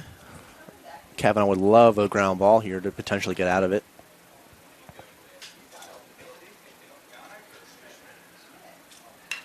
This one's line 2 into left field. Noriega's not going to have a play on it, but he gets it in quickly, and the runners will station a station. Gutcher, much like myself, couldn't really tell if that ball was going to hang up long enough to get caught by Noriega, but he's been playing deep all day long and standing right in front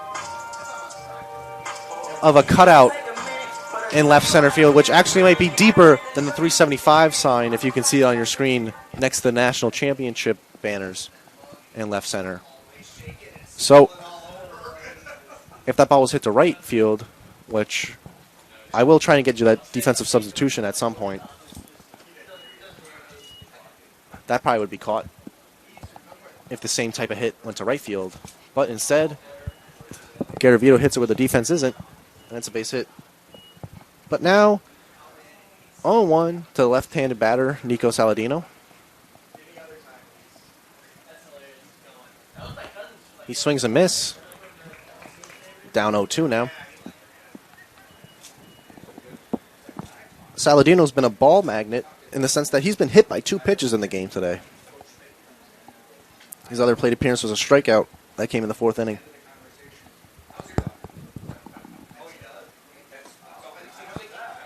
And another one. Strike 3 swinging. 2 outs now in the inning.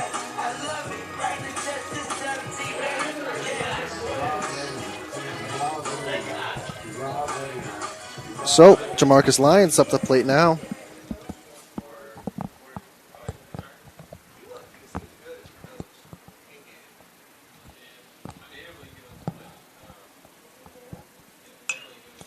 Fouls one out of play behind the first base dugout.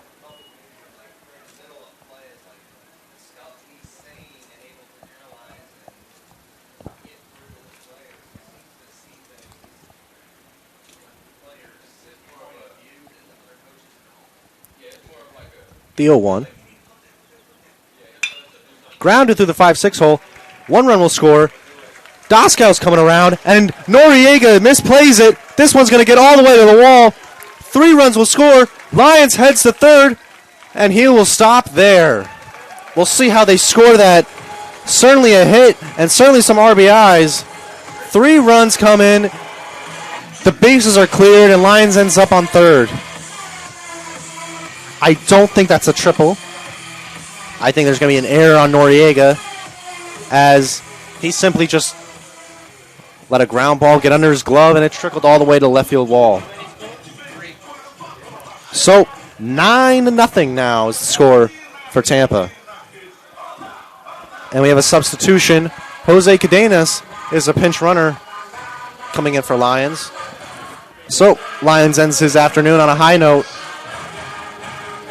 Still waiting on the official scorer. Single, error. So it's an RBI single, and the error is given to Noriega.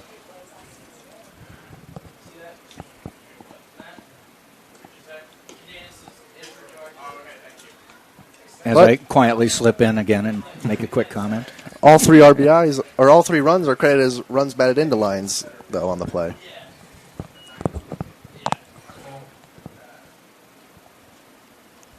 I wanted him to send him home. I wanted the drama. I was getting ready for an inside the park home run call. Yeah. Once I saw it get by. You've been working on that one? I don't think it's happened often enough to practice. Well, you were ready for it, though. I was ready for it. I don't know if I have a signature call for it, but this one's lined into right field, bit down for a base hit. Cadenas is in to score easily, and Lala, RBI single into right field. 10-0 now. Having a good day. Yeah, I took the lead again while you were gone. I know. Jeez, you're killing me this weekend. Don't be bragging about it, posting it on social media or anything. By the way, I have to say hi to Maureen Nelson, Braden Nelson's aunt, who's recovering from knee replacement surgery on Monday. And she's almost at all the games here. They said it's like Braden's Florida mom, because they're from Ohio. And she's listening. So, Maureen, get better, get back.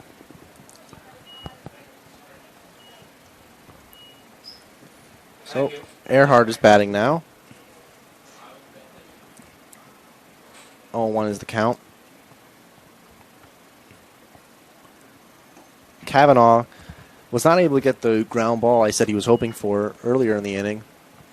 And now his line has adjusted to 1 1/3 inning, 3 earned runs on 6 hits, 2 walks, and 1 strikeout. This one's tapped foul. Just foul. Past the third base line.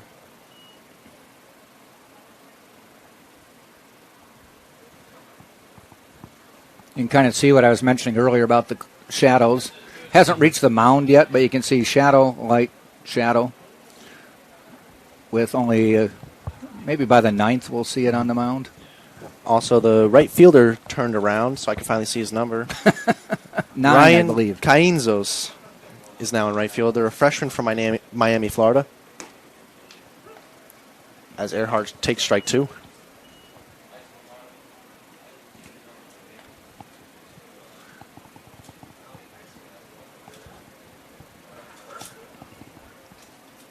The 2-2 from Kavanaugh. He delivers. Swung on and missed. Strike 3. Got him with some off speed. But More damage done for Tampa. Another 4 spot in the inning. 10-0. They lead after 6. I pledge. I am an NCAA student athlete. And I pledge to be a champion of unity on my team, on my campus, and in my community. I pledge to embrace differences and strive for inclusion and collaboration. I pledge to stand against racism, hate, and discrimination. I pledge to strive for love, care, and forgiveness. I pledge to stand against silence, deceit, and obscurity. I pledge to strive for dialogue, truth, and understanding. I pledge to stand against fear and doubt. I pledge to strive for trust and belief in one another. I pledge to stand against complacency and stagnancy. I pledge to strive for change and growth. I commit to supporting my fellow student athletes in all circumstances that impact them. I commit to both choosing unity personally and encouraging it for all. I pledge these things because we are stronger together. United as one. Some stats on Dalton. All right. Back here at the University of Tampa baseball field, we have a new pitcher, number 33, submariner, Dalton Ross. Dalton's 11th appearance of the year, has 1 win, 1 loss, 3 saves on the season, has a 13 innings pitched, 11 hits, 7 runs, 6 earned, 4 walks, 13 strikeouts, and his ERA is at 9. Let's say 9. Yeah, I think for this 6-point font does me no favors. I think you're looking at his strikeout. Oh, wait, that's strikeout to walk. ERA. Strikeout per Keep 9 moving. innings. 4.15. I mean, he's been busy today so far as the water boy for the umpires. He stays active the whole game. Brings out water to the umps, brings out extra baseballs, will shag balls down the line, sprints down the line. I mean, there haven't been a lot of foul balls down the left field line. We haven't seen his 40 time come out, Yeah. but he needs a pro day. If Tampa still had a football team, maybe he'd get a look. You know, I tweet every day about a Florida sports history fact, and whenever I can find a Florida or a Tampa football one, I'll put it in there. You think he projects as a tight end? He could. Ross? Yeah. One of the funniest ones I ever found from Tampa football was they were playing Air Force back in the 70s. Air Force, their mascot is the Falcons. They always bring a real falcon to the games, and normally they let it fly around, and then it comes back and lands, and everybody cheers. This falcon took off, flew around, and never came back. They don't know where it went. Took up residence in Tampa, said this is better in Colorado, apparently. Don't have to worry about migrating then. But Ross is ahead on the batter. As he pokes one over the head of Saladino, he can't make it. Just enough to get the hit. That's Adam Frank with the base hit.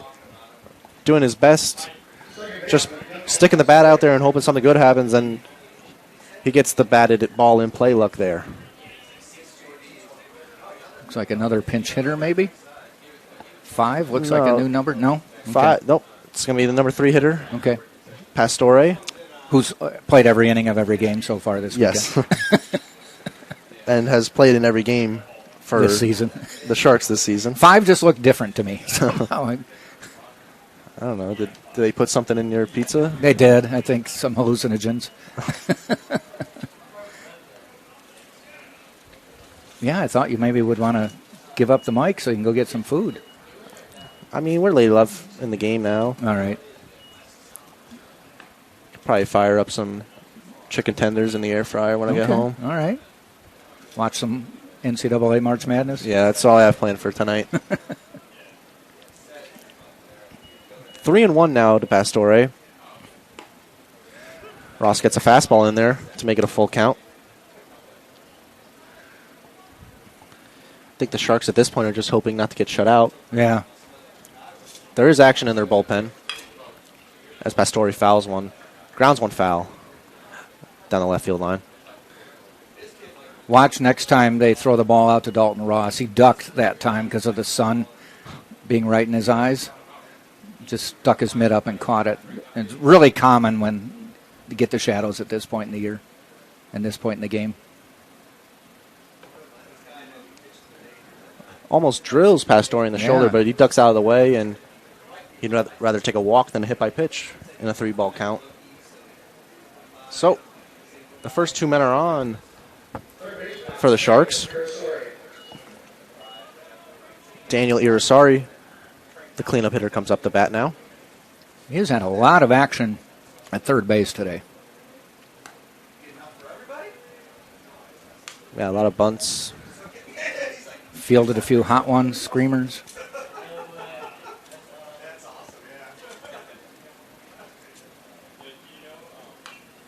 By the way, Nova Southeastern's men's basketball team are the NCAA Division II champs. Yes, I did. You give did them that? a mention. All right. 106-101 is the last one I saw. I think it was 111-101 was the final. There was 29 seconds to go, and it was 106-101. They scored 5 in the last 30 seconds. All I did was I checked Twitter. I put their name in the search bar, and the video of the celebration of the last 3 seconds, and then the celebration. So that's what the score bug said.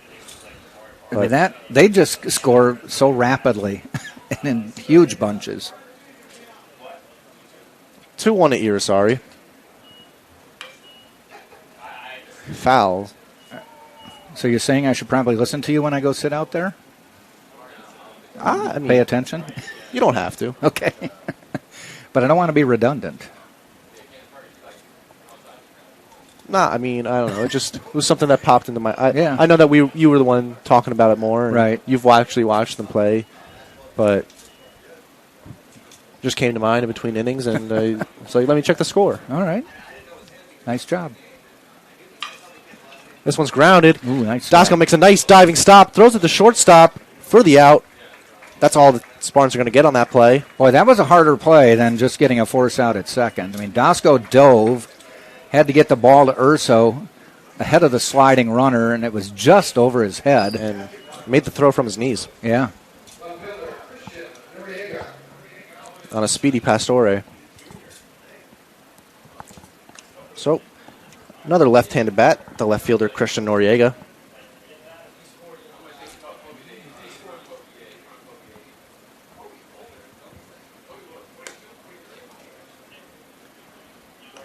Ross buzzes the tower on the first pitch.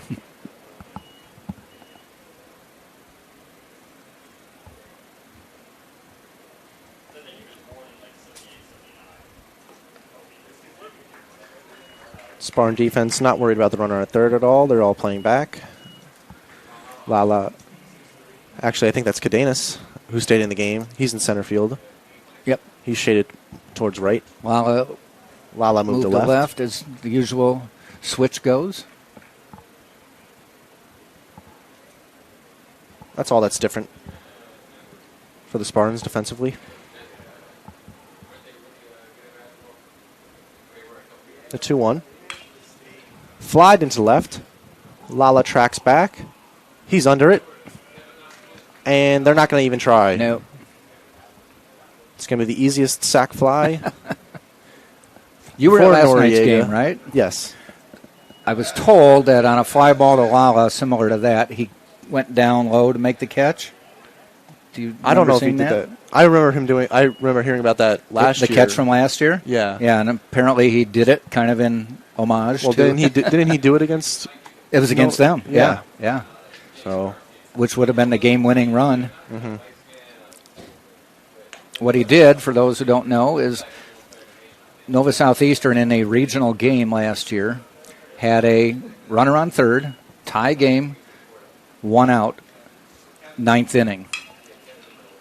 As this one's I skied into center. No, he can't see it. He doesn't know where it is, but Urso over the shoulder casually snags that one for the third out of the inning. This Tampa Sun in the Sunshine State, it's earning his nickname, but the Sharks scratch across one into the 7th inning stretch. Tampa 10, Nova Southeastern 1.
All right.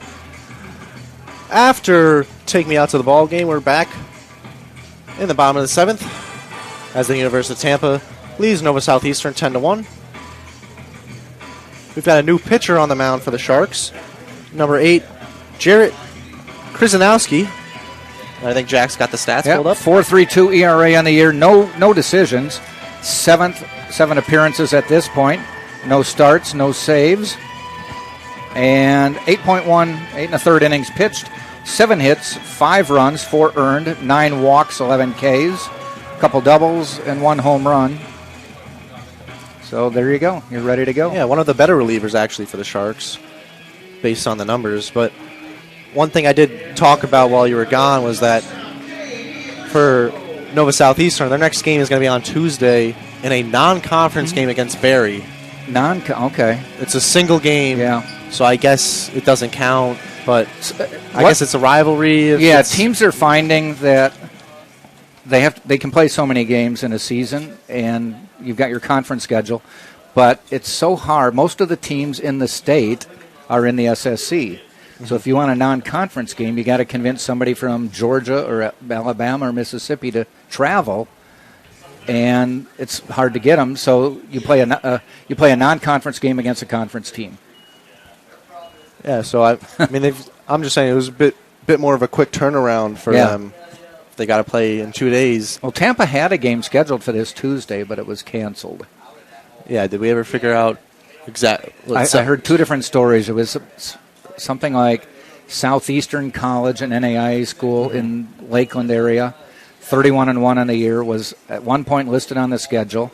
Sam from Sports Information said they were supposed to play the Phillies, and it got canceled. I mean, the Phillies got to be thinking of heading north pretty soon, I would think. Yeah, I know. I mean, my Mets, I think their last spring training game is tomorrow. Okay. So, but most of the teams are going to end on Tuesday. Maybe that was the plan, was to play Tampa. Now, Tampa has played the Phillies 2 or 3 times. Twice I broadcast the games over in Clearwater, but they were always the first spring training game of the season. And Tampa beat them one year.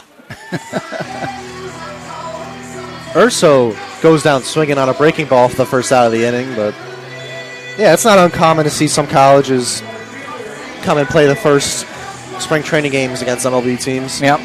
So it was fun to do, broadcasting the game. It was technically the very first spring training game for everybody because of starting at 1 and East Coast and all that stuff. Started before anybody else. And Tampa won it on a grand slam. It wasn't a game-winning grand slam, but a grand slam on the 7th gave them the lead. And people need to realize, too, that Cumbo drives one into left center gap. Back goes Noriega. It's off the wall. No. Yep. It's gone. It's okay. It hit the netting. Must have just got over the wall in left center field. And Cumbo with a jumbo blast to left center field for a solo home run, bringing the Tampa lead back to 10, 11-1 now. Nice. Well, anyway, what happened in that Phillies game is people need to realize they still beat a professional team, but almost everybody the Phillies played was going to be in AAA when the season started. But they're still paid professionals. No, it's not even a Division I team that beat them. It's a Division II team. Right. And they weren't happy. They played again the next year, and it was like 11-0. They remembered. Though the game that Tampa won that season. Another deep drive. That's gone. Gutcher, long gone. He knew it. Halfway up the net. And the guy just mashes. I know. Back-to-back jacks. Danny Gutcher, number 6 on the year, ties Doskow as they greet each other at home plate. And it's a very friendly competition. Yeah. Smiles all around. That's right. Another one for Gutcher. 12-1 now. It's Tampa's lead. And he had 0 going into last weekend. I don't know.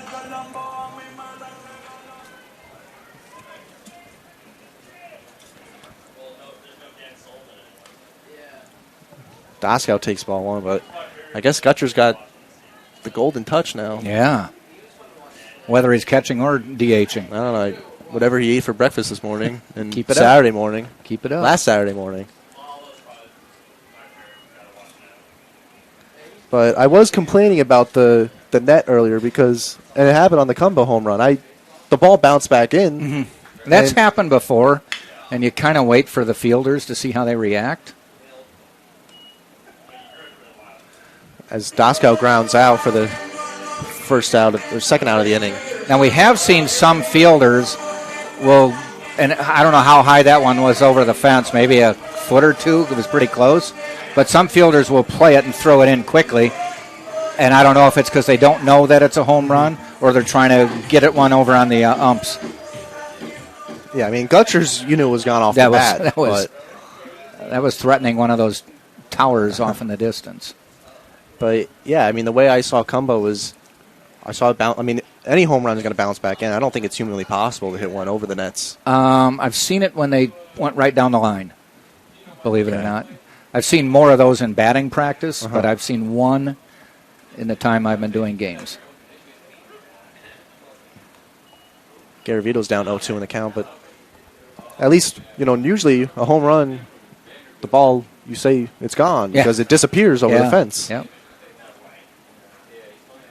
But at that time, no. And I wasn't sure how they played it off the wall. They kind of reacted like, throw it in, throw it in. Yeah, I thought it almost looked like the center fielder was ready to field the ball and throw it back in, but then he didn't.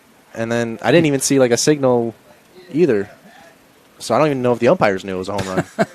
But Garavito strikes out swinging on a breaking ball. But back-to-back home runs from E.J. Cumbo and a no-doubter by Danny Gutcher adds 2 to Tampa's score. It's 12-1 now after 7.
It's a run-friendly environment here at the University of Tampa baseball field. Tampa, another double-digit performance in the run column. They lead 12-1 as we head to the top of the 8th inning. Dolan Ross is back out for his second inning of work in relief. His line in the first.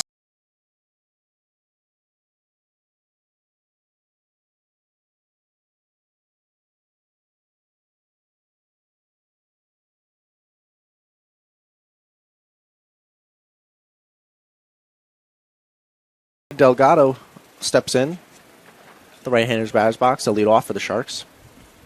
The first pitch from Ross, flied up, ranging in his Cadenas. He calls off Urso, and makes the catch for the first play, for the first out of the inning.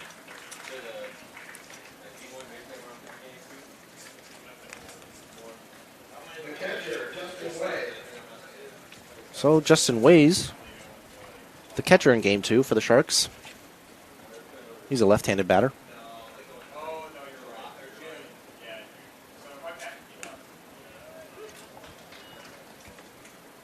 Takes strike 1.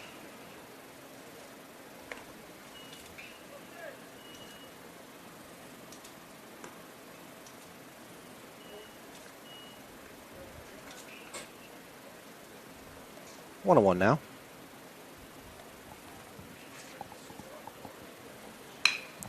Ground one sharply, but Saladino's got all of it. He throws on Doskow for the second out of the inning.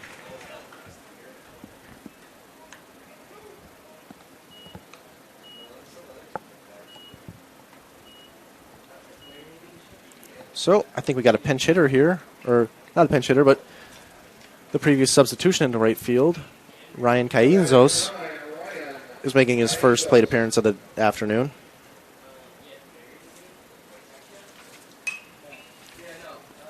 He fouls one out of play towards the first base side. It's just updating Spartan stats. With the runs they've scored today, they're averaging 8.1 per game. I'm not sure what the... That sounds like a lot. You know what? It's average for Tampa. It's pretty much a normal number. Caínzos is in his 13th game now. He's batting .200 on the season entering today. 2 hits and 10 at-bats, so trying to get some playing time for the freshman. That's why yesterday when they won 6-2, I'm like, okay, they held him a little bit. He pokes one up in the infield. Saladino calls off and makes the grab. 3 up, 3 down. We're going to the bottom of the 8th. Still 12-1 Tampa.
Back at it here at the University of Tampa baseball field between the Nova Southeastern Sharks and the Tampa Spartans. It's a 12-1 drought in favor of the Spartans. But the Sharks are going to bring on a new reliever and left-hander Ricky Shimko. Got some numbers on him as a 3 on the nose ERA. No wins or losses. This is his 4th appearance of the year and no saves at this point. 3 innings pitched, not a lot. 2 hits, 1 run. It was earned, walked 1, struck out 1. Yeah, he did not pitch yesterday. He did not pitch in game 1, so I think this is just a simple, just get some innings, get him used to pitching. Yep. Before the next week of the season. I know I have no friends from Wisconsin tuning into this game, but I will say I'm sorry to hear you got 12 inches of snow today. My sister, I called her. She lives in Green Bay. She said her husband was out snowblowing the driveway for the 3rd time because he didn't want to wait till it ended and have to deal with so much. So he'd go out about every 3 or 4 inches. And now, you're from New Jersey. You're used to stuff like that. Yeah, maybe not to that degree, but not as common. But we've had did not get any snow this winter. I don't think. At least not while I was home. Okay, but. Well, welcome to spring. Yeah. Although it's a nasty day up there. Yeah. Cold and rainy, I was told. Okay. But Nico Saladino leads off for Tampa. And the first pitch from Shimko. It's grounded foul. Down the first base line. That almost looked like it went through Jose Jimenez's legs like a croquet, but I think it actually just went wide. He didn't budge. You got to make a play, coach. Yeah.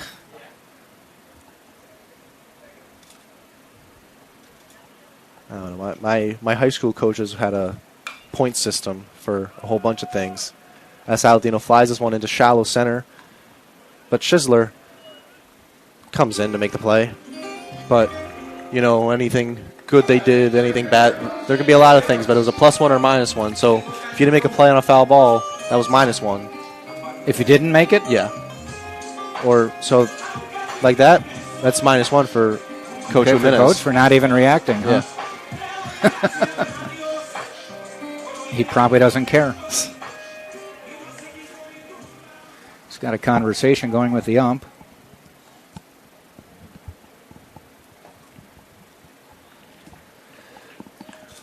This is Cadenas' first plate appearance of the game. He came in as a pinch runner for Jamarcus Lyons after his bases clearing single turned into an error that got him to third base and gave him 3 RBIs. He's ahead 2-0 on the count. I did get confirmation that Anthony Nunez has an injury of some sort. Okay. And that's why they're holding him out of the lineup.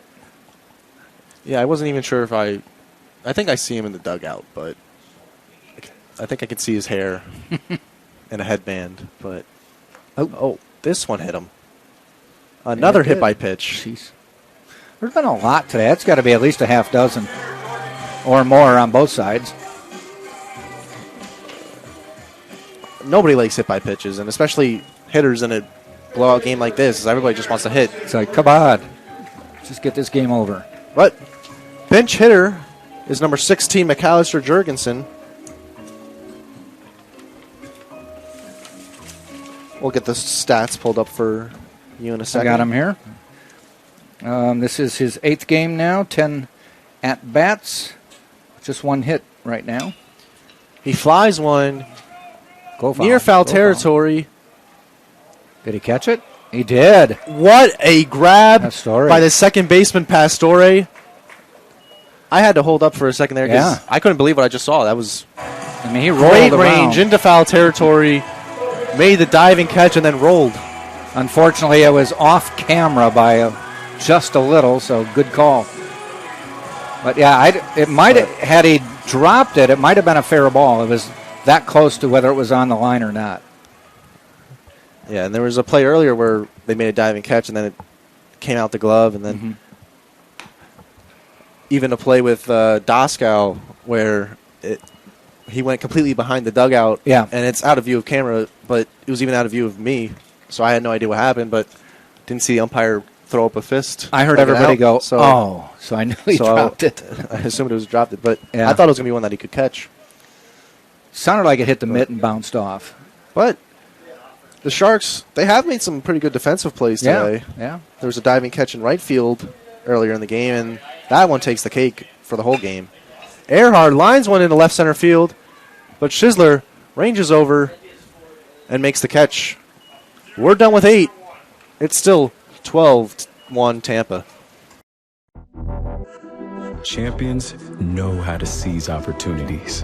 When they see moments of greatness unfold right before their eyes, they push as hard as they possibly can, and then they push harder. Because the heart of a champion never settles, never quits, and never stops giving its all. We are champions. We are Division II. We go big, we give it everything we've got, and we win.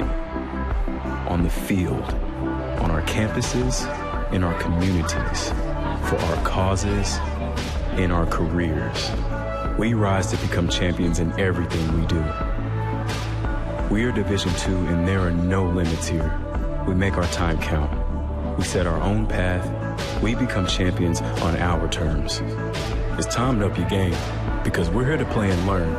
But most importantly, we're here to discover ourselves, our vision, our heart, our drive, to achieve every goal we aim for, because we want to be champions at the highest level, life. At Division II, the opportunities are here. Are you ready?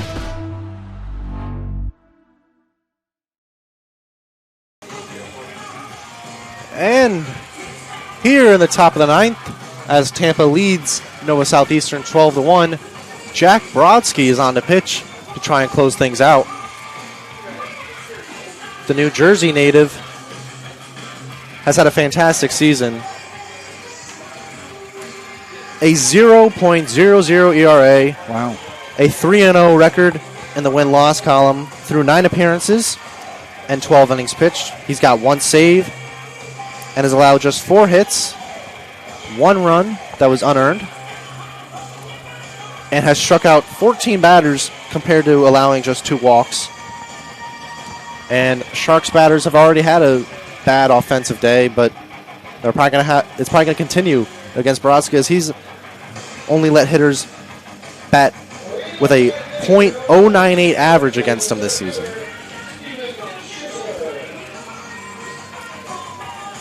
Next weekend's going to be a big one here as Tampa takes on Rollins. Rollins second in the standings right now, 9-2. They beat Barrie last night 5-3 and beat Barrie in the first game of the doubleheader today 5-4. No score at the moment on game 2, but they've taken the first 2 games of the series. Brodsky misses with his first pitch for ball 1. So by all appearances, Tampa will come in 12-0, and Rollins potentially will come in 10-2, 9-3, depending on how this game goes. Yeah, so that's could very well be the deciding series in the Sunshine State Conference. Yeah, this upcoming weekend here in Tampa.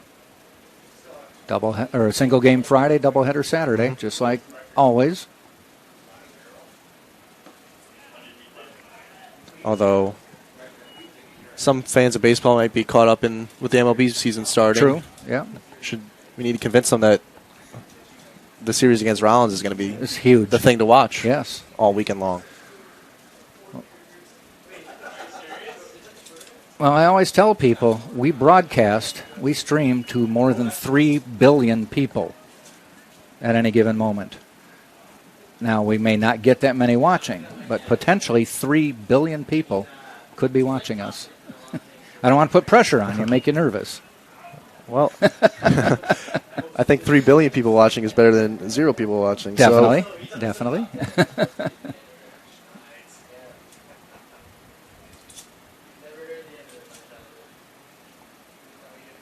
It's 2-2 to the Nova Southeastern leadoff batter, Steven Schisler. He skies one into right field, ranging over to Saladin. Nice. That's Jurgensen staying in the game. And he makes a nice running grab right on the right field line. The reason I always joke about 3 billion people, I was working for this one company doing communications for them, and this woman wanted us to advertise on her streaming show and said potential audience 3 billion people. So why wouldn't you advertise if you can reach that many people? So I asked her how many actually watched the podcast. It was less than that. Only 2 billion. It was like 2.99999 billion less.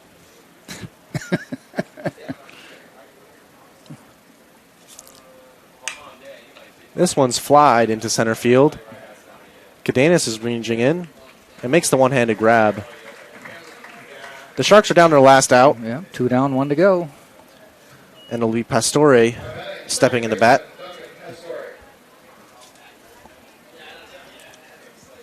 Duncan is 0 for 2 on the afternoon, or in this game. I keep saying afternoon, but it's been a long afternoon. Kind of is. But he did walk his last time up.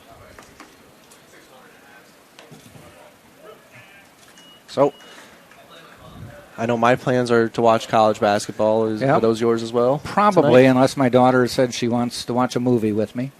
We like to have movie night on Saturday. I pick one week, she picks the next.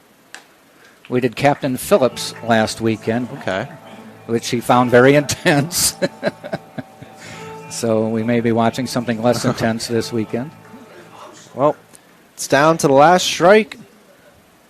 Brodsky comes set and fires. Ooh. Called strike 3, and the ball game is over. Tampa completes the sweep of Nova Southeastern with a commanding 12-1 victory in Game 2. They out-hit the Sharks 13-5. huge home runs from a whole cast of characters. There was Doskow, there was Gutcher again, Cumbo too, and all around just a full team win and a full team performance all weekend long. Tampa moves to 12-0 in the conference and a 23-4 overall record. As for the Sharks, they dropped to 3-6 in the conference and under 500 to 12-13 on the season. So, all time for talk is over. This season is going to come down to a series between Rollins for that Sunshine State Conference crown. And we hope you'll be here to watch either in person or watch with us. There's still a lot of season to go, but Tampa could really separate next weekend, or it could get tightened up. I've got a good feeling that no matter what, it's going to be between those two teams. And also remember, Rollins won the regional title here last year too, so it's a lot of we'll see. A lot of history and a lot of maybe bad blood in that matchup. So, up next for Nova Southeastern will be an out-of-conference game at Barry University on Tuesday, March 28th. And, of course, for Tampa, they'll begin that 3-game series at 6 p.m. Friday, March 31st. So, anything else? Nice job. No, I'll be ready. I'll be at all 3 games next weekend. Right. I will be too. I'll be writing. Sitting over there? Sitting on the other side of the wall. But okay, we'll acknowledge each other. I'll say hi. Okay. All right, so good job, Shane. I'm Shane Battagna, and this is Jack Ike, and enjoy the rest of your Saturday.